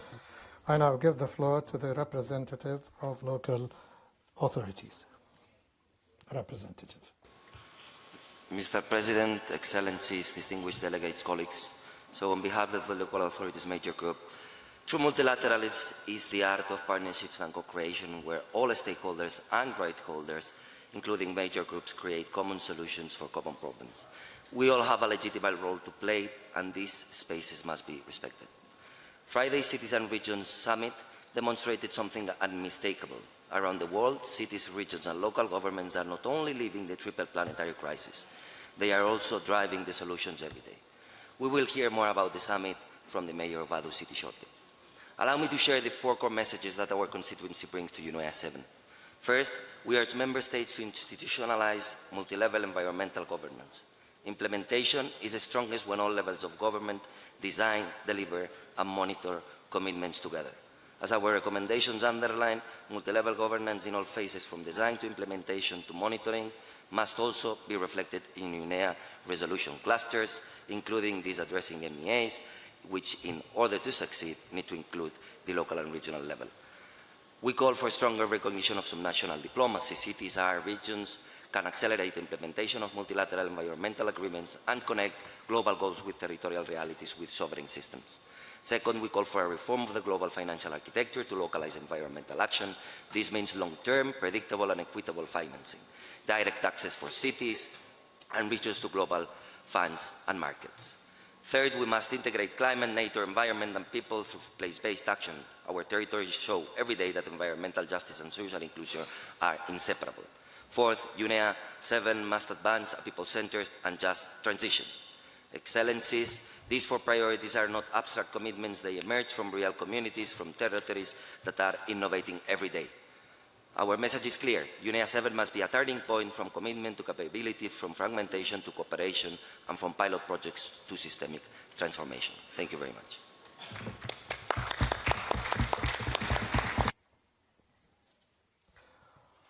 I thank the representative of local governments. I now give the floor to the representative of non-governmental major groups. Thank you, Mr. President, and good morning, Excellencies, distinguished delegates, dear colleagues, ladies, gentlemen, and all gentle persons. I represent CORE, and I have the honor to address you on behalf of the NGO major group to deliver this abbreviated oral statement. Our full statement will be available online. True multilateralism is the art of partnerships and co-creation, where all stakeholders and rights holders, including major groups, create common solutions for common problems. We have a legitimate role to play, and these spaces must be respected. As leaders, as spokespersons, and as humans, we need to recognize the fundamental rights of nature as a primary underlying principle of environmental law, and this should inform all our deliberations and decisions. We call on states to support the urgent need for the international recognition of ecocide as a crime to safeguard ecosystems, communities, economies, and future generations. We strongly support the need for the environmentally sustainable management of minerals and metals. Mineral demand around the world is increasing exponentially, and environmental costs, human rights violations, and geopolitical contentions increase with that demand. We call for peace and for an end to armed conflict. We emphasize that environmental degradation is exacerbated by militarization, armed conflict, and occupation. Peace and justice are prerequisites for sustainable development. We urge states to support a moratorium on deep seabed mining to allow more time for scientific research to explore the ability or inability of mining without causing harm to ocean ecosystems. We must embrace comprehensive conflict of interest policies in all our efforts. We can no longer put profit before planet, and we can no longer put profit before people. The health of our people and planet, the dignity of our communities, and the prospects for peace are inseparable. The decisions made here must rise to the scale of the challenges before us. Let us move forward with clarity, courage, and collective resolve. Thank you, Mr. President.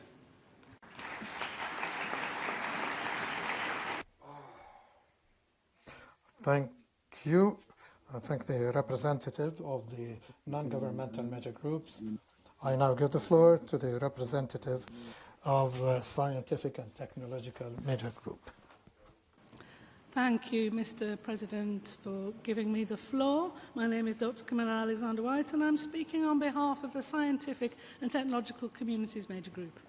True multilateralism is the art of partnerships and co-creation, where all stakeholders and rights holders, including the major groups, create common solutions for common problems. We all have a legitimate role to play, and these spaces must be respected. Many scientists are glad not to be in your shoes. We recognise that you have a very difficult job to do in very challenging geopolitical times, and we want to support you to achieve success at this UNEA 7. As scientists with in-depth expertise, experience and knowledge, we will always find ways of sharing our ideas and insights through papers, webinars, reports, social media, policy briefs, and these lead to constructive conversations with many of you in the margins. The planet is on the verge of a triple planetary crisis, a conclusion that is based on sound and credible scientific evidence and independent advice from many thousands of scientists around the world and key independent panels. There is an urgent need for action, and we hope Member States take the opportunity for action by ending this week with a set of meaningful UNEA resolutions. On our part, to be effective, scientists must not only explain the problems that exist, but also seek to innovate and propose ethical, evidence-based and realistic solutions rooted in the best available independent and robust science, and communicate science and technological progress in ways that are context-specific. The world is beginning an unprecedented period of rapid and transformative technological change. Progress must be environmentally sound and ecologically sensitive.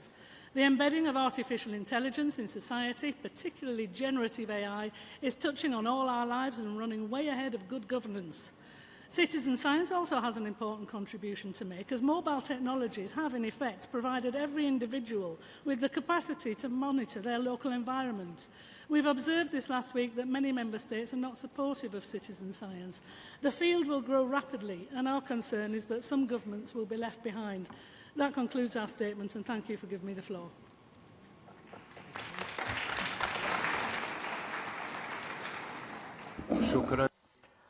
I thank the representative of Technological and Scientific Major Group.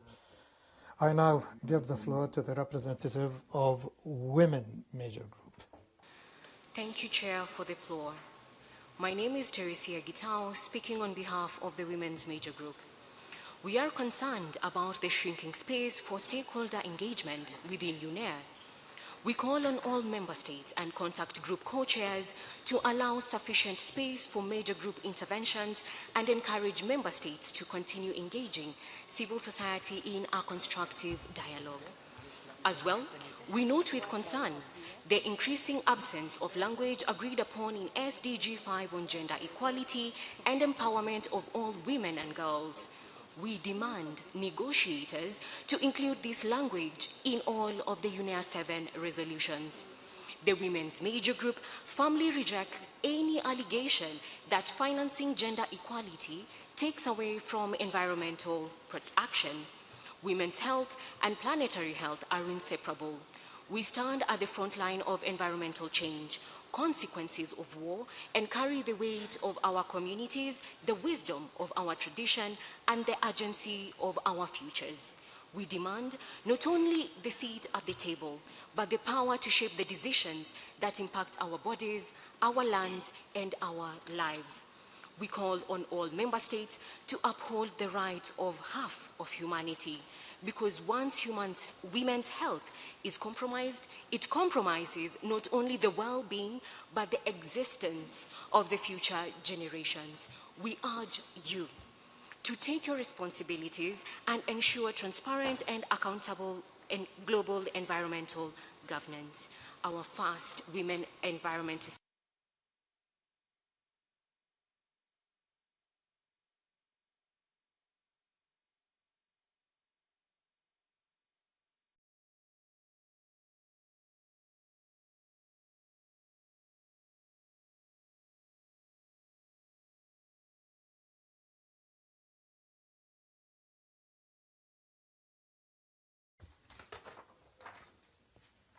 Distinguished delegates, my name is Rebecca Okello. I speak on behalf of Workers and Trade Unions Major Group, representing workers in all regions and sectors in both formal and informal economy.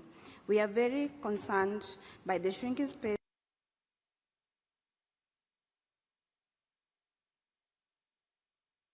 of stakeholder engagement within the UNEA. We call on all major states and contact group co-chairs to allow sufficient space for major groups intervention. This is crucial for the success of this project. UNEA 7 calls on the world to deliver sustainable solutions for a resilient planet, and workers must be recognized as essential partners in addressing the triple climatic crisis.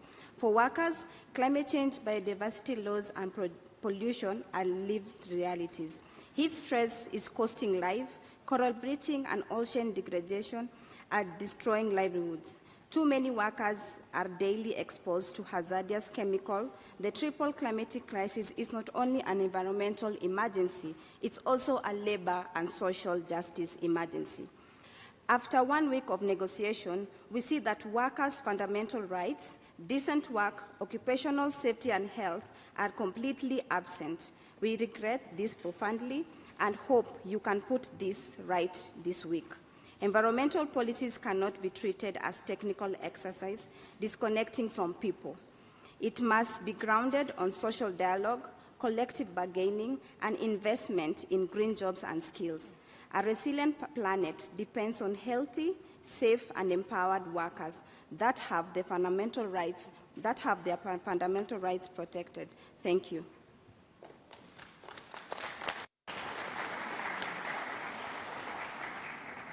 I thank the representative of Workers and Trade Unions Major Group. I now call on Ms.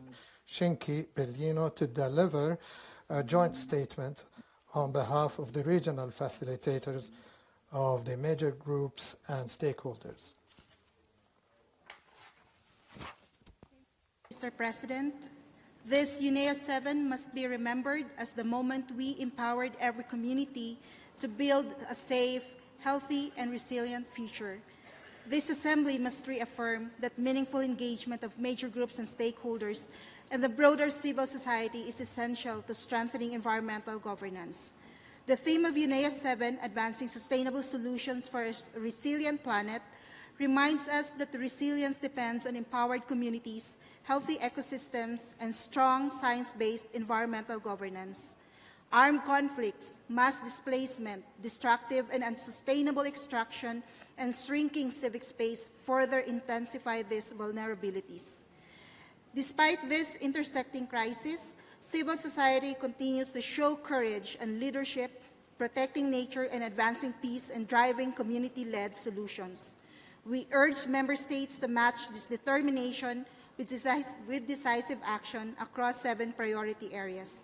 First, protect civic space and environmental defenders by fully implementing UNEP's Environmental Defenders Policy, safeguarding rights to information, participation in justice, and embedding meaningful, timely, and inclusive civil society engagement across the policy cycle. Second, recognize and address environmental harm linked to armed conflicts. Strengthen monitoring and reporting and integrate environmental restoration into peace-building, humanitarian response, and long-term recovery efforts. Third, accelerate biodiversity protection with fast-track action plans, predictable finance, and safeguarding of critical ecosystems, including forests, coral reefs, and wetlands, and the vital services they provide. Fourth, deliver decisive action on pollution, adopt Global Plastics Treaty covering the full life cycle of plastics, strengthen measures on hazardous chemicals and waste, and enable a fully funded, independent, intergovernmental science policy panel on chemicals, waste, and pollution. Fifth, advance climate resilience and adaptation, expand early warning systems, and shift away from high-risk technologies, including geoengineering and destructive deep-sea mining, towards right-based, community-driven, science-informed solutions. 6, transform environmental finance and governance to ensure accessible finance, transparent data, responsible funding aligned with polluters pays, green jobs, and just transitions. Finally, ensure responsible governance of technology and innovation. AI, data systems, and circular economy technologies must follow ethical, precautionary, and community-centered principles, uphold data sovereignty, and reduce inequalities and reject false solutions. Effective responses must be grounded in justice, science, and diverse knowledge systems, including those of indigenous peoples, women, youth, local communities, farmers, and citizen scientists. Excellencies, The health of our planet and the peace of our societies are inseparable. Civil society stands ready as your equal partner for transformative change. Thank you.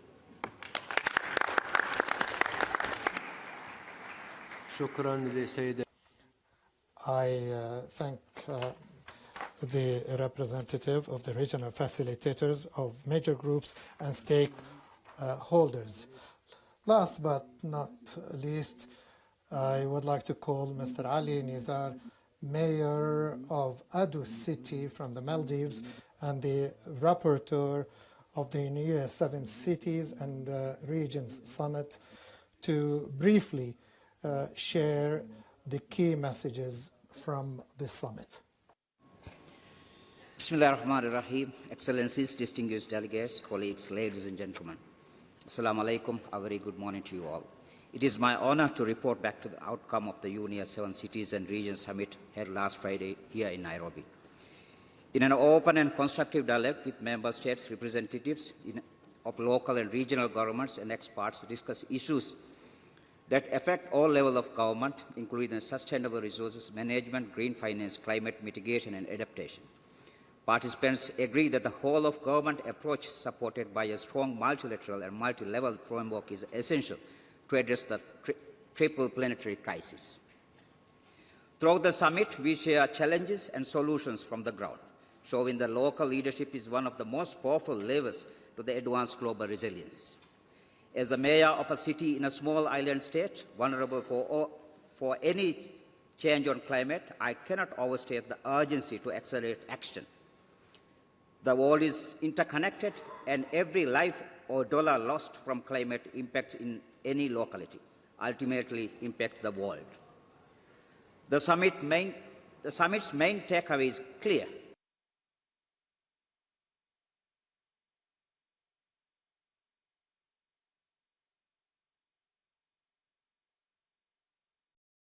Cannot overstate the urgency to accelerate action. The world is interconnected, and every life or dollar lost from climate impacts in any locality ultimately impacts the world. The summit's main takeaway is clear. Strengthening climate its unique nature and the need for its protection.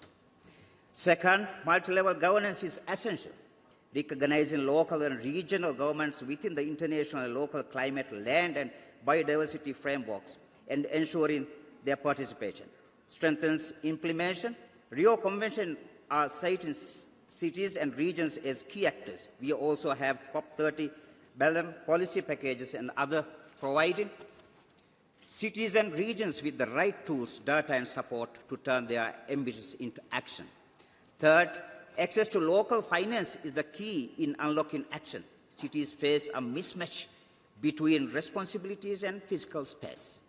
Funding streams must be integrated. Climate, land, biodiversity, resilience, investment in green infrastructure, transport, climate resilience, urban development are not costs. They are investment in health, safety, and prosperity. Excellencies, the leaders who spoke in the summit, from Noktok to Caledonia, from Yaoundé to Shanghai, are cutting emissions, improving air quality, and restoring ecosystems. Their message to the UNEA is simple: advancing sustainable solutions from the territories for a resilient planet begins with enabling those closest to the communities. Would like to extend my sincere appreciation for UNEA for giving me the opportunity. Thanks for the floor, Mr. President. Thank you. Wassalamu alaikum wa rahmatullahi wa barakatuh. Alaikum assalam wa rahmatullahi wa barakatuh. Shukran. Thank you, Mr. Ali Nizar. We wholeheartedly appreciate the contribution of major groups and stakeholders in the work of the UNEP governing bodies, and we look forward to continued engagement with you to effectively deliver on our mandates in support of sustainable development. The Assembly has thus concluded this stage of its consideration of Agenda Item 7. I now invite the Assembly to consider Agenda Item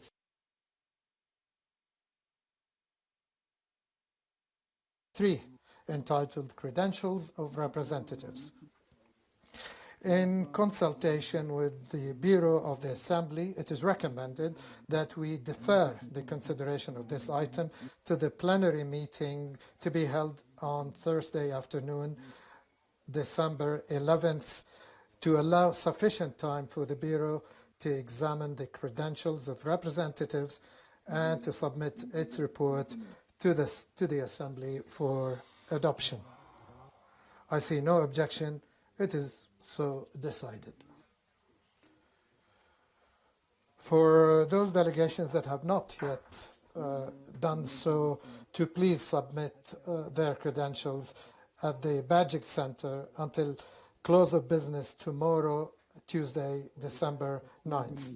The Assembly has thus concluded this stage of its consideration of Agenda Item 3. I wish now to invite the Assembly to consider Agenda Item 4, entitled Report of the Committee of Permanent Representatives. May I also kindly invite my dear colleague and friend, His Excellency, Mr. Sultan Hajiev, Chair of the Committee of Permanent Representatives, and Ambassador and Permanent Representative of Azerbaijan to UNEP, to kindly present the report of the committee focusing on the key outcomes of the 7th session of the Open-Ended Committee of Permanent Representatives, which concluded its work last Friday.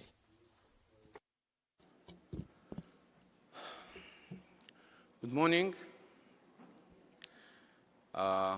Excellency President of the Assembly, my dear friend, Abdullah bin Ali Al-Amri, Madam Director of UNEA Bangura, Madam Executive Director, Deputy Executive Director, Cabinet Secretary Wazirim Heshimiva, she left us, but it's my pleasure to address Excellencies, distinguished delegates, wishing them good morning. Let me underline, it's my privilege and pleasure to address you all and see you all. I would like to present report of the work on the Committee of Permanent Representatives, specifically on the outcomes of the 7th session of the open-ended CPR or OECPR, which was convened from 1st to 5th December 2025 here in Nairobi. The session focused under Agenda Item 6 to the critical task of preparations of decisions and outcomes of the 7th session of UNEA Assembly and considered 15 draft resolutions and 3 draft decisions. I'm pleased to inform the Assembly that the committee transmitted the draft decision entitled Management of Trust Funds and Earmark Contributions, which is issued as UNEP EA7L2 to the Environment Assembly for its adoption. This achievement is a testament of robust preparations during the intersessional period. I wish to express my deep appreciation for the efforts to my fellow CPR Bureau members throughout the intersessional period and last week. Furthermore, I would like to extend particular gratitude to the team of dedicated co-facilitators who worked under complex and demanding circumstances. Let me say at times they were nothing less than exacting, taking forward negotiations with admirable patience and focus. At the closing on Friday evening, the open-ended CPR decided to transmit the following 15 resolutions and 2 draft decisions to UNEA for its further consideration. I'm going to go through the list. Please bear with me. It's going to be a long one. L3 is a draft decision on provisional agenda dates and venue of UNEA 8. L4 is draft decision on medium-term strategy 26-29 and program of work and budget for the biennium 26-27. L5 draft resolution on accelerating global action to promote the climate resilience of coral reefs. L6 draft resolution on karst ecosystem for global water biodiversity, climate resilience and economic development. L7 is draft resolution on preservation of glaciers and the broader cryosphere. L8 draft resolution on active protection of deep sea ecosystems. L9 draft resolution on enhancing the meaningful participation of children and youth in environmental governance. L10 on promoting sustainable solutions for sport for a resilient planet. L11 is on environmental dimensions of antimicrobial resistance. L12, sound management of chemicals and waste. L13, strengthening global response on the management of fires. L14, on environment sustainability of artificial intelligence system. L15, strengthening global response on the massive influx of sargassum seaweed blooms. L16, enhancing international response to address crimes that affect environment. L17, advancing options for international instruments on the environmentally sound management of minerals and metals and guidance for mineral resources circularity. L18, a strengthening of the role of the United Nations Environment Programme headquarters in Nairobi to address environmental challenges and enhance multilateral cooperation to address effective multilateral governance. Last one, L20, maximizing existing resources through enhanced coherence and synergies in multilateral environmental agreements and implementation. The committee also decided to transmit the non-papers which streamlined preambular paragraphs of the draft resolutions to the Assembly, given the insufficient time for consultations in the working groups, and the non-papers will be used as a basis for negotiations concerning such paragraphs at UNEA, on the understanding that delegations can introduce additional text. The committee further decided that the non-paper of the operative paragraph 3 and 4 of the draft resolution entitled Strengthening Global Response on the Massive Influx of Sargassum Seaweed Blooms, discussed in the informal consultation held on 5th of December, be transmitted to UNEA to be used as a basis for negotiations on these two operative paragraphs, on the understanding that delegations can introduce additional text. The committee decided that the non-paper on the operative paragraphs of the draft resolutions advancing options for international instruments on environmentally sound management for minerals and metals and guidance for mineral resources circularity be availed and transmitted ahead of the start of UNEA and used as basis for negotiations on the operative paragraphs, on the understanding that delegations can introduce additional text. I'm pleased to report that further progress was achieved on Saturday during informal consultations convened under the able leadership of co-facilitators. The outcomes of these informal consultations have been made available on a proposal module in the form of non-papers. This is in addition to L versions of the drafts, which have been transmitted to UNEA and which I've just read out. Further to the decision of the open-ended CPR at its closely plenary held on Friday, 5th December, I'm pleased to transmit to UNEA in the form of non-papers the outcomes of the informal consultations held on Saturday to enable Committee of the Whole to use them as a basis for negotiations within the respective contact groups.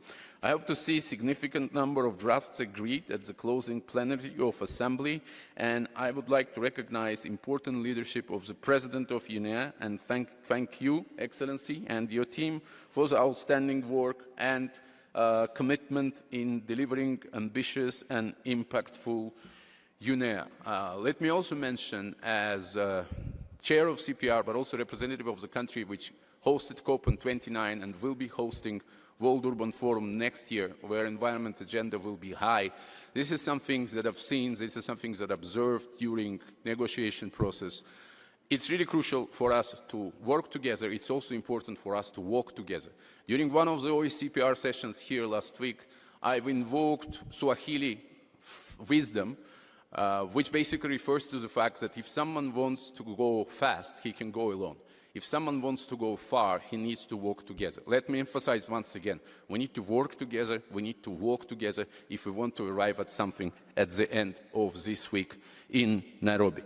I would like to express my appreciation for the dedicated commitment and hard work of the CPR members and their teams for commitment and guidance, and a special word goes to my team as well. I also would like to take this opportunity to express my appreciation and gratitude to co-facilitators. Again, only those who witness the work that they've been undertaking can truly appreciate the complexities that they've been facing, but also the perseverance and the tact that they have been managing this task with. I would like to mention that the report of the open-ended CPR is available on UNEA website as UNEP OECPR 7/2, as well as a note by the Secretariat containing a report of the CPR meetings, which has been made available as a document UNEP EA 7 INF 2. Let me conclude by thanking you all and wishing us all good luck and success in our deliberations, discussions and decisions this week. Thank you.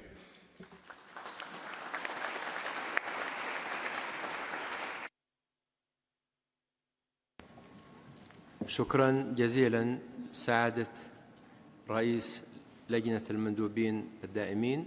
Thank you very much, Chair of the Committee of Permanent Representatives. I would like to take this opportunity to, on behalf of the entire Assembly, express our deep appreciation to the Committee of Permanent Representatives.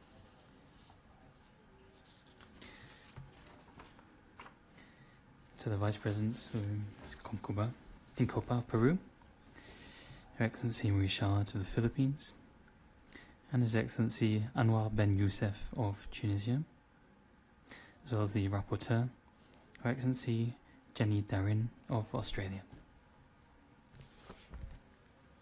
As stated by the Chair, the draft decision entitled Management of Trust Funds and Earmarked Contributions, issued as document UNEP/EA.7/L.2, has been recommended by the Open-Ended Committee of Permanent Representatives for adoption by the Assembly. In the interest of time, I propose that the Assembly defer the adoption of this draft decision to the closing plenary meeting to be held on Friday, the 12th of December. I see no objections. It is so decided. As stated by the Chair, 15 draft resolutions and 2 draft decisions are outstanding to be finalised. I therefore propose that the Assembly allocate these draft resolutions and decisions, as well as the non-papers, including those non-papers which are the outcomes of the informal consultations held on Saturday, 6th of December, to the Committee of the Whole. These will form the basis for negotiation and will enable us to finalise pending draft resolutions and decisions for transmission to Assembly for its consideration. I see no objections. It is so decided. The Assembly has thus concluded its consideration of Agenda Item 4.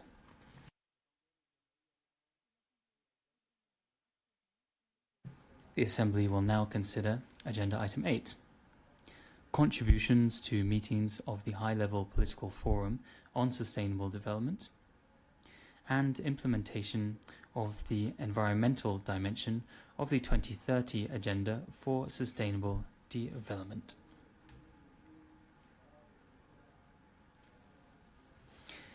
Delegations will recall that the Environment Assembly, in its Resolution 3/3, on contributions of the Environment Assembly to the High-Level Political Forum on Sustainable Development, decided to provide timely substantive input to the annual meetings of the High-Level Political Forum,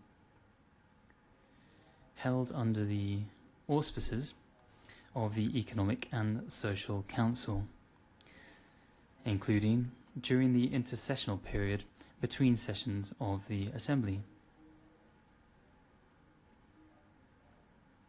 Delegations will also recall that the Environment Assembly, in the same resolution, decided that the input to meetings of the High-Level Political Forum would be prepared by the Executive Director or the Secretariat of UNEP under the guidance of the President of the Assembly, in consultation with and for consideration by the Committee of Permanent Representatives. Therefore, no further action is needed by the Assembly. The Assembly has thus concluded its consideration of Agenda Item 8.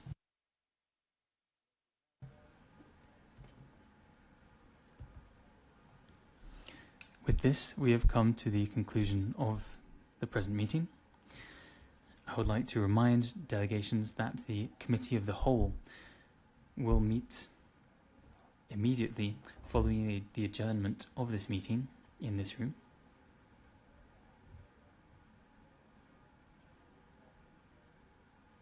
Before adjourning, I would like to turn to the Secretariat to see if there are any housekeeping announcements. You have the floor. Thank you, Mr. President. As indicated by the President, the opening plenary of the Committee of the Whole will take place immediately following... Sorry?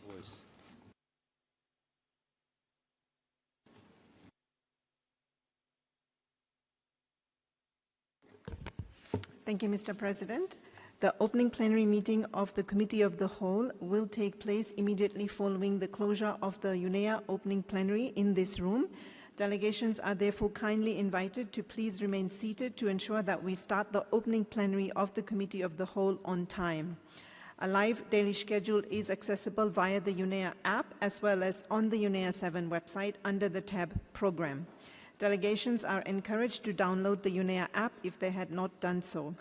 I wish to remind you that the UN Code of Conduct applies to all UN meetings, and you will find the Code of Conduct available on the UNEA website. The United Nations does not tolerate discrimination or harassment, including sexual harassment in any of its activities, whether in person or virtual. Once again, we kindly remind delegations to please remain seated for the Committee of the Whole to begin. In addition, I would like to inform delegations that the DSA distribution room is located behind this conference room too. With that, thank you, Mr. President. شكرا لكم ورفعت الجلسة. Thank you. The session is adjourned.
Good afternoon, distinguished delegates. Please take your seats.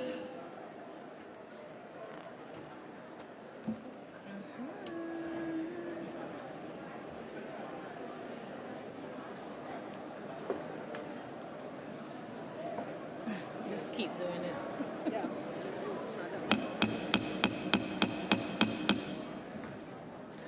Distinguished delegates, please take your seats.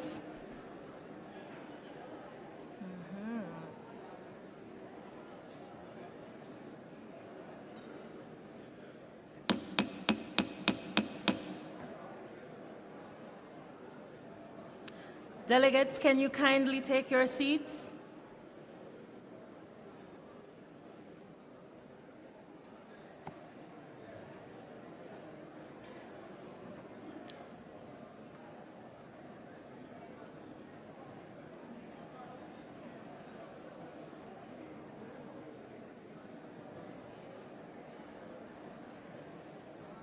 I think we should Just start reading. All right. One last time. Good afternoon, distinguished delegates. Again, can you kindly take your seats? All right.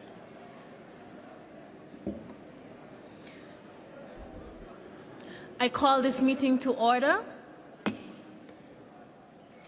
Excellencies, distinguished delegates, major groups and stakeholders, ladies and gentlemen. I am pleased to open this first plenary meeting of the Committee of the Whole. I look forward to working with all delegations to agree on outstanding draft resolutions and decisions to submit them for final adoption by the 7th session of UNEA. I congratulate Her Excellency Nino Tandilashvili, Vice President of UNEA and First Deputy Minister of Environmental Protection and Agriculture of Georgia, on her election as rapporteur. I am looking forward to working closely with you, Excellency. Today, I have the honor to preside over this critical meeting as the GRULAC representative on UNEA 7 Bureau, coming from one of the world's most vulnerable regions. As a minister from St. Kitts and Nevis, the smallest independent nation in the Western Hemisphere, I am acutely aware of the scale of this responsibility and of the sobering reality that some of the smallest nations are now called to help guide one of the most consequential decision-making processes for the global environment in the year ahead.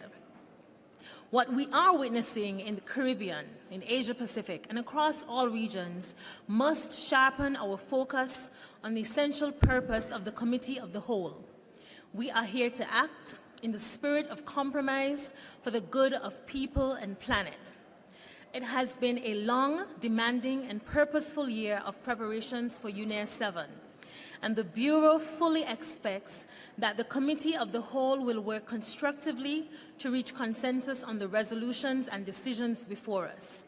While the pace of our work is critical, with only 2.5 days available, our true measure is distance. We must collectively deliver on the successful adoption of 15 draft resolutions and 2 draft decisions before us. Let us move with urgency, but also with unity, because we can only go far if we go forward together. Before we proceed with our agenda for this plenary meeting, I would like to state that as this is a UN meeting, the UN System Code of Conduct applies, which should allow everyone to participate in an inclusive, respectful, and safe environment, guided by the highest ethical and professional standards. As we advance in our work, differences of opinion may arise. However, it is imperative that we treat one another and the views expressed with utmost respect, while engaging constructively in the spirit of cooperation. As we start the important work of the committee, I call on all delegations to take on a constructive approach and demonstrate willingness to compromise, building on the work that has already been undertaken during the intercessional period and by the open-ended CPR, as well as the informal consultations held on Saturday. We now turn our attention to the provisional agenda of the committee. As set out in the document UNEP/EA.7/CW/1, which has been uploaded to the committee webpage under the UNEA 7 website. I propose that we adopt the provisional agenda. I see no objection. It is so decided. Thank you. We now move to agenda item 2 on organization of work.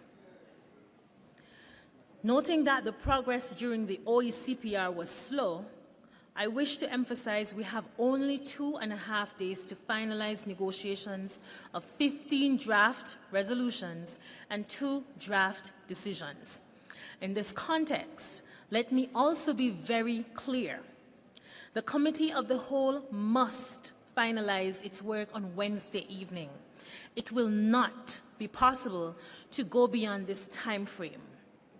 Let me therefore call on each and every delegation to respect this deadline and make every effort to find agreement within the limited time available.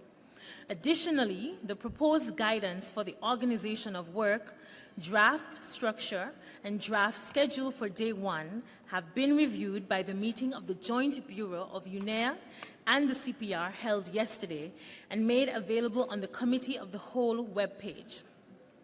The latest versions of the drafts as transmitted by the OECPR to UNEA, as well as several non-papers, are available on the e-proposal module of the e-delegate platform.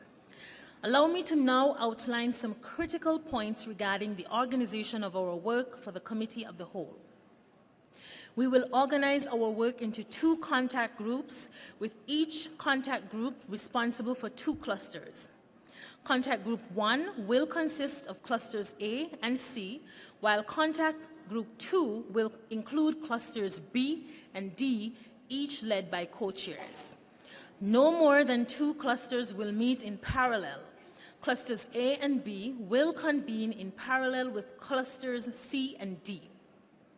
Under the guidance of the UNEA Bureau and of the co-chairs, this arrangement may be revisited and adjusted as necessary in consideration of the progress achieved within each cluster. This approach aims to harmonize and streamline the negotiation process, thereby maximizing the conditions conducive to a successful outcome. The co-chairs will report on the outcomes of the contact groups to the stock-taking plenary of the committee, scheduled for Tuesday, 9 December in the evening, and the closing plenary of the committee in the evening of Wednesday, 10 December. At the stock-taking plenary to take place tomorrow, 9 December at 7 p.m., I hope that we can agree to endorse as many outstanding draft resolutions and decisions as possible, following agreement at reference in the contact groups. At that point, and at that time, we will also decide on how to allocate the remaining time in the contact groups. Drawing from the expertise of the co-facilitators appointed by the UNEA President and the Chair of the CPR, I propose that Contact Group 1 be co-chaired by Ms. Kanako Okana of Japan and Ms. Marie Harelstad of Norway for Cluster A, and Mr. Otumetse of Botswana and Mr. Michael Novashny of Czechia for Cluster C. I also propose that Contact Group 2 be co-chaired by Ms. Sarah El Kouli of Egypt and Mr. Martin Rowe of Germany for Cluster B, and Mr. Nadar Al-Tahrane of Jordan and Mr. Tobias Ogweno of Kenya for Cluster D. The co-chairs will lead negotiations on the drafts under their respective clusters, propose texts to resolve deadlocks, and advance discussions, manage schedules and time allocations, convene informal consultations, and manage the process of merging or withdrawal of resolutions. On behalf of the committee, I wish to thank the co-chairs for volunteering to take on this difficult but important work of facilitating our negotiations and consultations. I call on all delegations to engage constructively with respect so that the co-chairs can fulfill their duties and responsibilities. They can only do so if all delegations will fully entrust them with their support. On the documentation of our work, and as decided by UNEA at its opening plenary meeting, the draft resolutions and decisions, as well as the non-papers transmitted by the OECPR to UNEA, will form the basis for negotiations on the understanding that delegations can introduce additional text. Regarding the conduct of our negotiations, negotiations will take place in person and in English. We will begin our negotiations on the draft resolutions and decisions by focusing on the operative paragraphs. I would like to repeat that negotiations will begin on the operative paragraphs. There will be no call for written submissions. Negotiations will take place in the room and in real time, with delegations invited to present proposals directly in the contact groups. Delegations should refrain from introducing new ideas or concepts at this advanced stage of negotiations. I repeat, delegations should refrain from introducing new ideas or concepts at this advanced stage of negotiations. Let me now outline some key points on the meeting schedule. Contact groups meetings are planned from 10 a.m. to 1 p.m., 2 p.m. to 6 p.m., and from 7 p.m. to 10 p.m. Contact groups could continue their work beyond 10 p.m. on an exceptional basis at this stage. I would like to highlight that considerable number of drafts still under negotiation. I would like to draw to your attention that each contact group has only 23 hours of negotiation to finalize, of negotiation time rather, to finalize the drafts. On the organization of informal consultations, co-chairs may convene additional informal consultations, including with specific groups of delegations or proponents as needed. Given the large number of drafts under consideration, additional informal consultations may take place in parallel with the two contact groups, as well as during break times and in the mornings, provided they avoid parallel scheduling with the regional and political group meetings. The Secretariat will announce these consultations in a timely manner via the UNEA app and reflect them on the UNEA 7 website under Programs. Any outcomes from these consultations will be reported back to the relevant contact group and will be distributed as non-papers through the e-proposal module as appropriate. I trust that this way of organizing our work, agreed by the UNEA and the CPR Bureau, is both clear and practical. Therefore, I would like to propose that we proceed with the organization of work.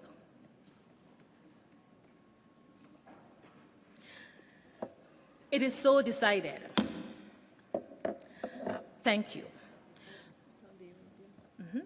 Oh, I see an intervention by Saudi Arabia.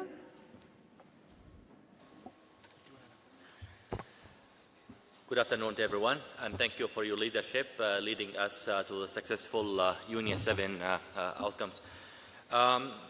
Back to what you said earlier, we're going to have two contact groups running in parallel at the same time. And also you indicated some informal meeting may happen at the same time with the contact group. Given many of the developing countries have a low representation, so we'd like to have only two contact groups running in parallel without informal meetings happening at the same time to take into account delegation with low numbers. Thank you. Thank you to the delegate from Saudi Arabia. Your position will be considered.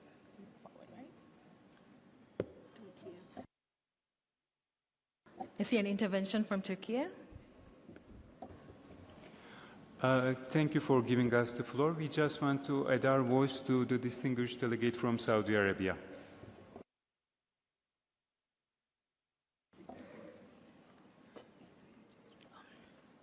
Thank you to the delegate from Turkey. We also have an intervention from the Islamic Republic of Iran. You have the floor. Thank you, Madam Chair, for giving me the floor. Good afternoon, all distinguished colleagues, ladies and gentlemen.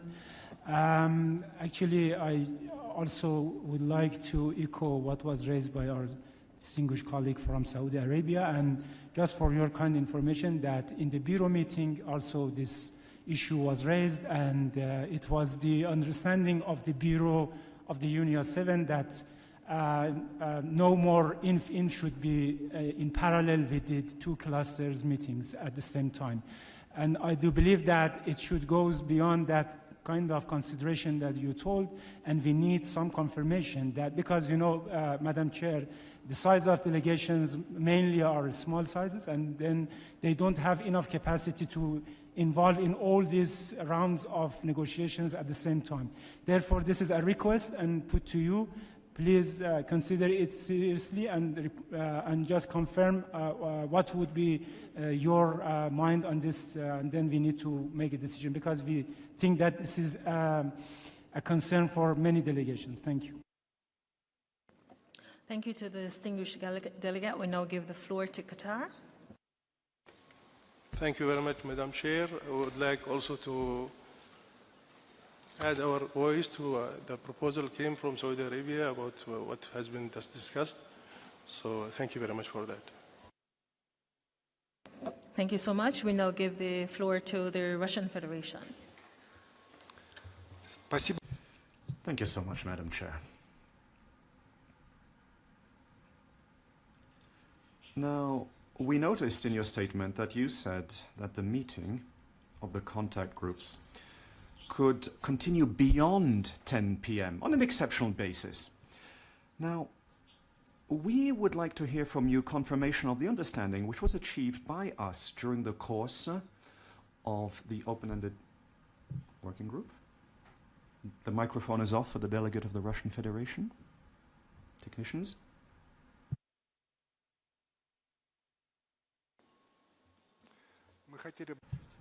We would like to draw your attention to the understanding which was achieved during the course of the work of the OECPR regarding the fact that extension of work by the contact groups beyond 10 p.m.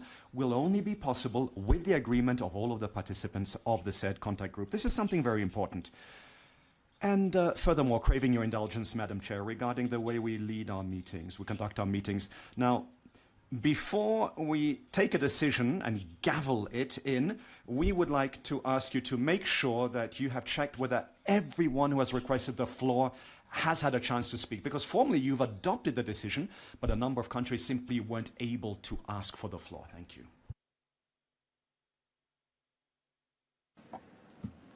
Thank you so much to the distinguished delegate. Your positions have been noted and will be duly considered.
We give the floor to the distinguished delegate from Switzerland. You have the floor.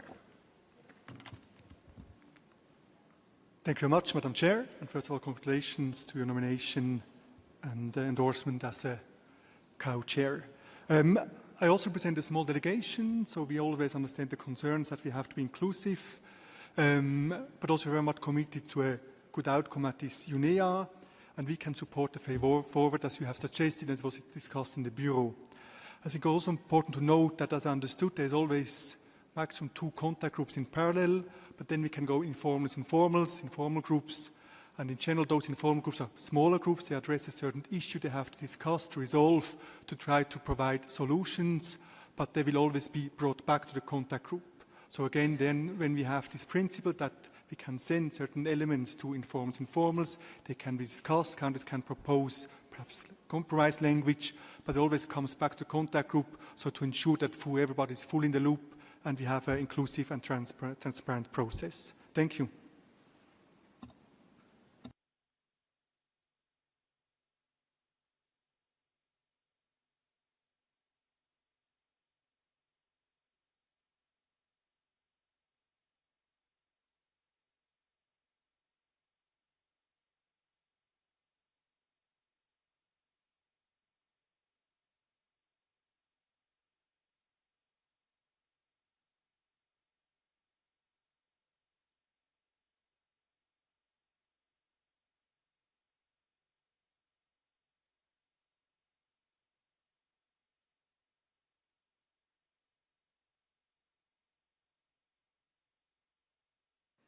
Norway, the distinguished delegate from Norway has requested the floor. You have the floor.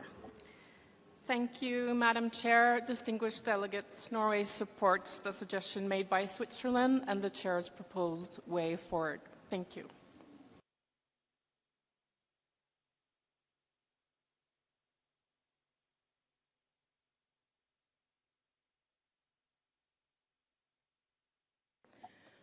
We see a request from Bahrain. You have the floor. Thank you, Madam Chair. We would like to support the proposal put forward by the Kingdom of Saudi Arabia as well as the concerns raised by the Russian Federation. Thank you. Thank you, distinguished delegate. Uruguay, you have the floor. Thank you very much, Madam Chair. I would like to congratulate you for your appointment, and we would like to support your proposed way forward.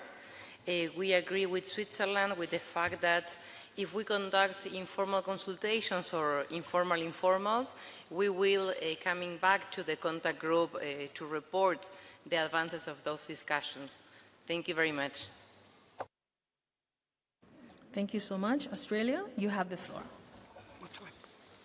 Thank you very much, Madam Chair. Australia would also like to make the most of the next 2.5 days to collaborate and make progress on the resolutions, and so we do support the approach suggested by both Norway and Switzerland. Thank you. United Kingdom, you have the floor. Thank you, Chair. The UK would also like to align with Switzerland. We absolutely recognise the concerns raised by our colleagues with small delegations. I think we need to find pragmatic solutions to that. We need to find ways to burden share. We agree entirely with our colleagues that there must be ways to do that, certainly in informal informals. We won't get through our work if we don't do that. So we agree with your proposed approach, Chair, and really request that those delegations that are small really try and find a way to accommodate this ask, given the magnitude of the task in front of us. Thank you. Colombia, you have the floor. Thank you, Madam Chair. Colombia would like to align with the statement of GRULAC, in which called the President to not having more than 2 informal or formal groups at the same time, given the rationale that has been shared by other delegations in terms of the limitations for some member states with very small delegations. Thank you. The United Arab Emirates, you have the floor. Thank you, Madam Chair. We'd like to support the intervention made by Saudi Arabia and the remarks shared by the Russian Federation, and especially even if the informal consultation outcomes will come back to the contact group, but for delegations with limited capacities, and especially those that are participating in certain important elements within the text, it doesn't make much sense for them to miss the informal consultations, even though the outcomes would come back to the contact group. But them missing such important discussion in the informal consultation would be really vital in actually the efficiency of going forward with the resolutions. Thank you so much. European Union, you have the floor. Thank you very much. We agree with your proposed approach as well. Your approach seems to be very pragmatic. We need to deploy flexibility. We need to agree that any decision on extending working time scheduling informal should be agreeable to all, but in all, we agree with Norway, Switzerland, Australia, UK, and others. Thank you. Tuvalu, you have the floor. Thank you, Madam Chair.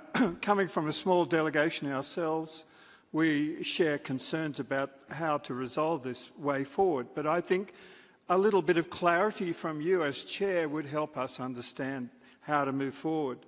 If we are to have informal informals on a resolution, then we shouldn't be having that same discussion in the contact group. I think that is only reasonable and fair. However, we would support the contact group also meeting at the same time if they're dealing with another resolution, so that we're not having an overlap. And I think that fits quite nicely in the way forward, and I'd seek your guidance on that matter. Thank you. Algeria, you have the floor. Thank you very much, Madam Chair. Good morning, everyone.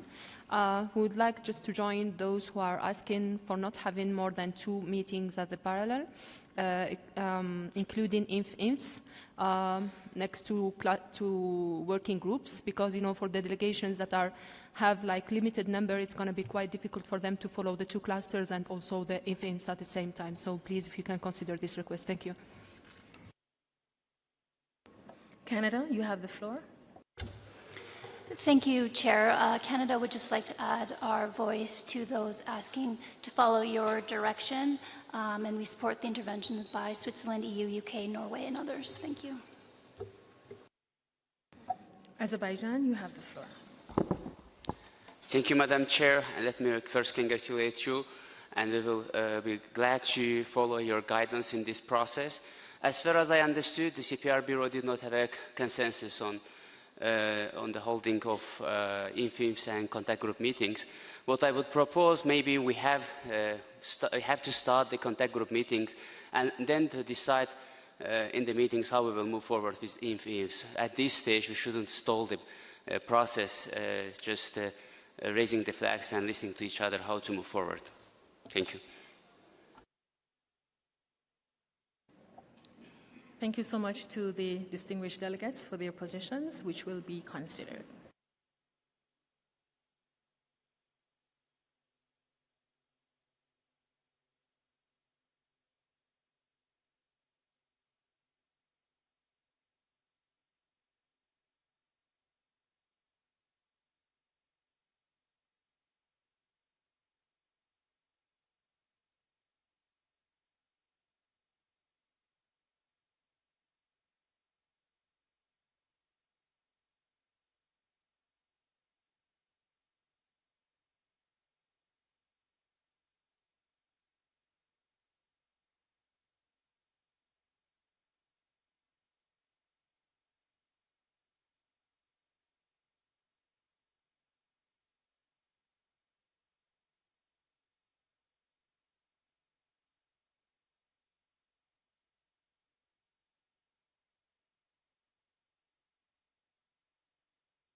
First, let me respond to the Russian delegation, the Russian Federation, and agree with your position that the meetings moving beyond 10 p.m. must have the full consensus of the parties involved. So thank you for that intervention. In terms of the positions raised on the informal, while we understand, I understand the views expressed and wish to note that the joint Bureau of UNEA and the CPR at its meeting held yesterday, 7 December, agreed on the proposed organization of work for the Committee of the Whole to consider, which states that the additional informal consultations may take place in parallel with 2 contact groups, as well as during break times and in the mornings, provided they avoid parallel scheduling with regional and political group meetings. I really do plead with delegations that, given the limited time available, to have some degree of flexibility for smaller group informal consultations to take place on the understanding that the outcomes of these consultations will be reported back to the relevant contact group for further consideration to ensure transparency and inclusivity, and also note that the discussions in the informal will not be the same as the discussions or resolutions in the contact group at that time. I am fully aware of the challenges faced by smaller delegations, but we have traveled so far to Nairobi to negotiate and have a successful UNEA. We have to make the most of the limited time that we have to show that multilateralism can deliver. I will work very closely with the co-chairs to ensure that the scheduling of the informals will be done, taking into consideration the number of parallel meetings at any one given time.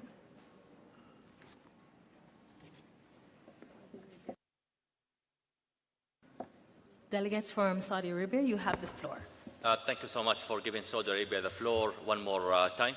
So all the outcomes from the Bureau meetings are considered recommendations, and they are not decisions to be adopted by member states. So we are here as a member state. We see divergent views on the way of conduct to the informal meeting. So that's the first issue we are having. The second issue is the contact group. If they feel the importance to have an informal, as happened last week there in the open-ended CPR, then this is up to the contact group and member states present to decide on this matter. But we are not in a position right now to decide on informal meetings happening at the same time with the contact group. We like to have very inclusive and fair representation from all developing countries, as well as the developed countries, to be part of this process. If you have only informal meeting in this situation, we will not reach consensus. Thank you. Thank you. The Islamic Republic of Iran, you have the floor. Thank you, Madam Chair. I'm taking the floor in my national capacity. Actually, in yesterday's afternoon Bureau meeting, there was no consensus on to have additional in addition to the 2 contact groups parallel meetings. And even if there was any sort of agreement and a recommendation by UNEA Bureau, it's only a recommendation, and the member states here have the right to decide on that as how to deal with that. So as my colleague from the Kingdom of Saudi Arabia put it, it is hard and difficult for many delegations to cover in addition to the 2 parallel meetings, and it will be unfair to those small delegations, and the result and outcomes will be unbalanced and unfair. So I would request that you should take it into account and not allow for any additional at the same time. Thank you. Thank you so much to the distinguished delegates. Your positions will be considered.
So I want to thank all the distinguished delegates for their positions raised, and they have been considered.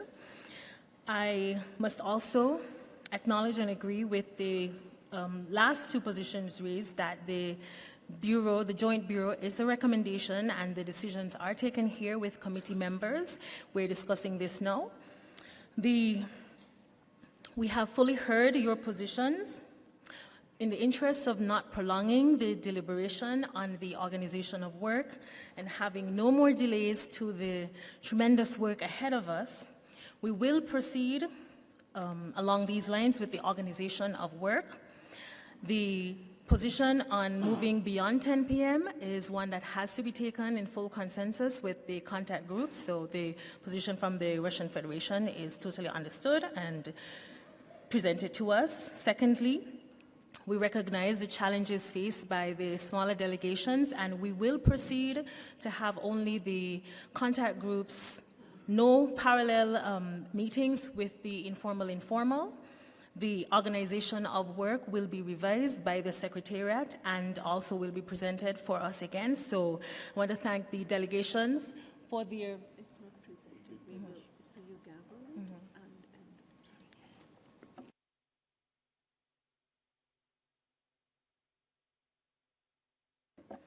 So we will gavel, once there's full consensus, the organization of work, and the Secretariat will present it for us to reflect on at any other time.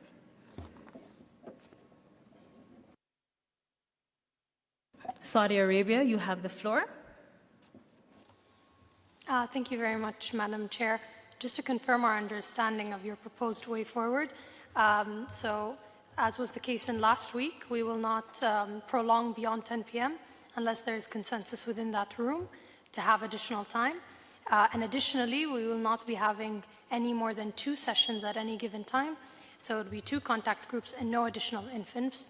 And just to confirm, when do you foresee that we would reconsider this matter? As you indicated that this issue will be presented to us once again, unless our understanding is we'll be agreeing on the mode of work of the entire week today. Thank you. Switzerland, you have the floor. Thank you very much, Madam Chair. And also just to confirm our understanding of the suggestion you just made. So that would mean that the contact groups, they have, as usual, the possibility to decide or to discuss among themselves what kind of tools they use. So if they want to send a group of countries in a huddle, for example, if they would encourage a group of countries to further consider a certain para to come back to next contact group meeting with perhaps new language, so that this can always be done. As I also mentioned, I think by Delegate Puntuvalu, as usual, as we work in this area here. Thank you.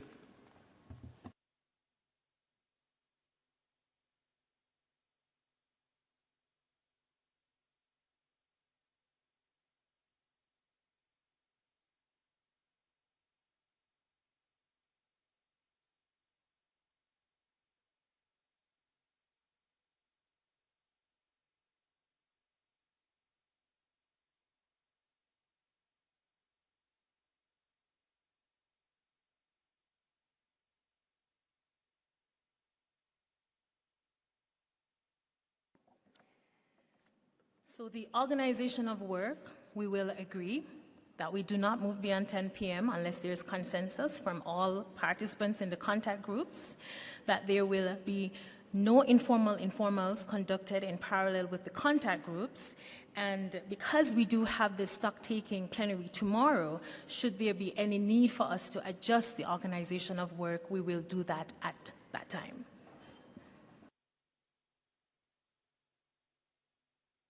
Is this position agreeable? Saudi Arabia, you have the floor. Thank you, Madam Chair. That is certainly agreeable. But just to confirm, you mean 2 contact groups, not any more than 2 contact groups. Thank you. Yes, correct. Not any more than 2 contact groups.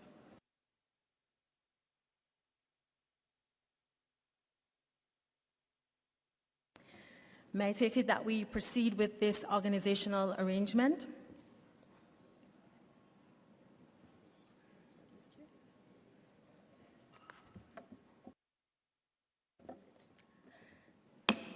It is so decided.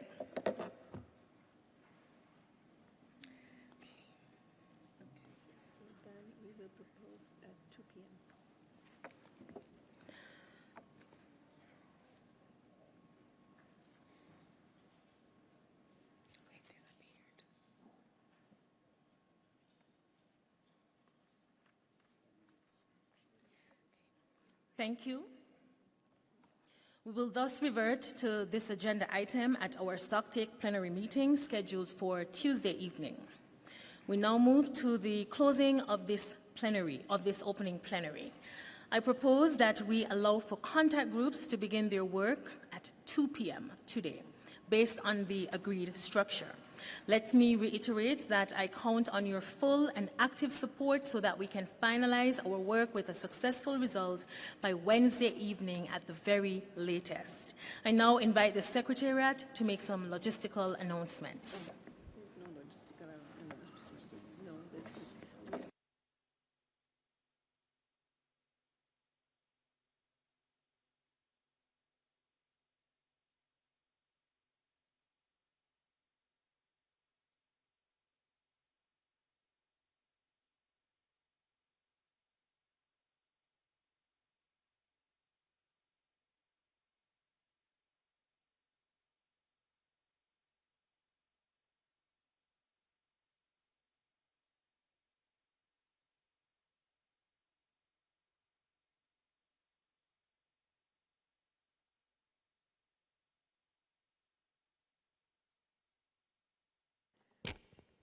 Thank you, Madam Chair. This is to inform you that Contact Group 1, which will be looking at Cluster A, will meet from 2 p.m. in Conference Room 1.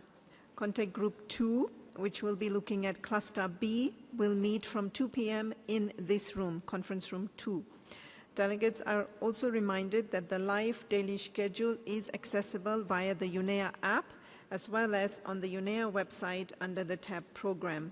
As I mentioned at the closing plenary meeting, delegations are please encouraged to download the app because the most updated information is available on the app. Thank you, Madam Chair. Thank you, Secretariat. Distinguished delegates, let us now not let the perfect stand in the way of doing good. Given the lack of sufficient progress so far, we all need to understand the sense of urgency. In short, I call on all delegations to realize the seriousness of this situation and start compromising as we have just done. Thank you all. We shall resume our meeting in plenary tomorrow evening, 9 December at 7 p.m. This plenary is adjourned.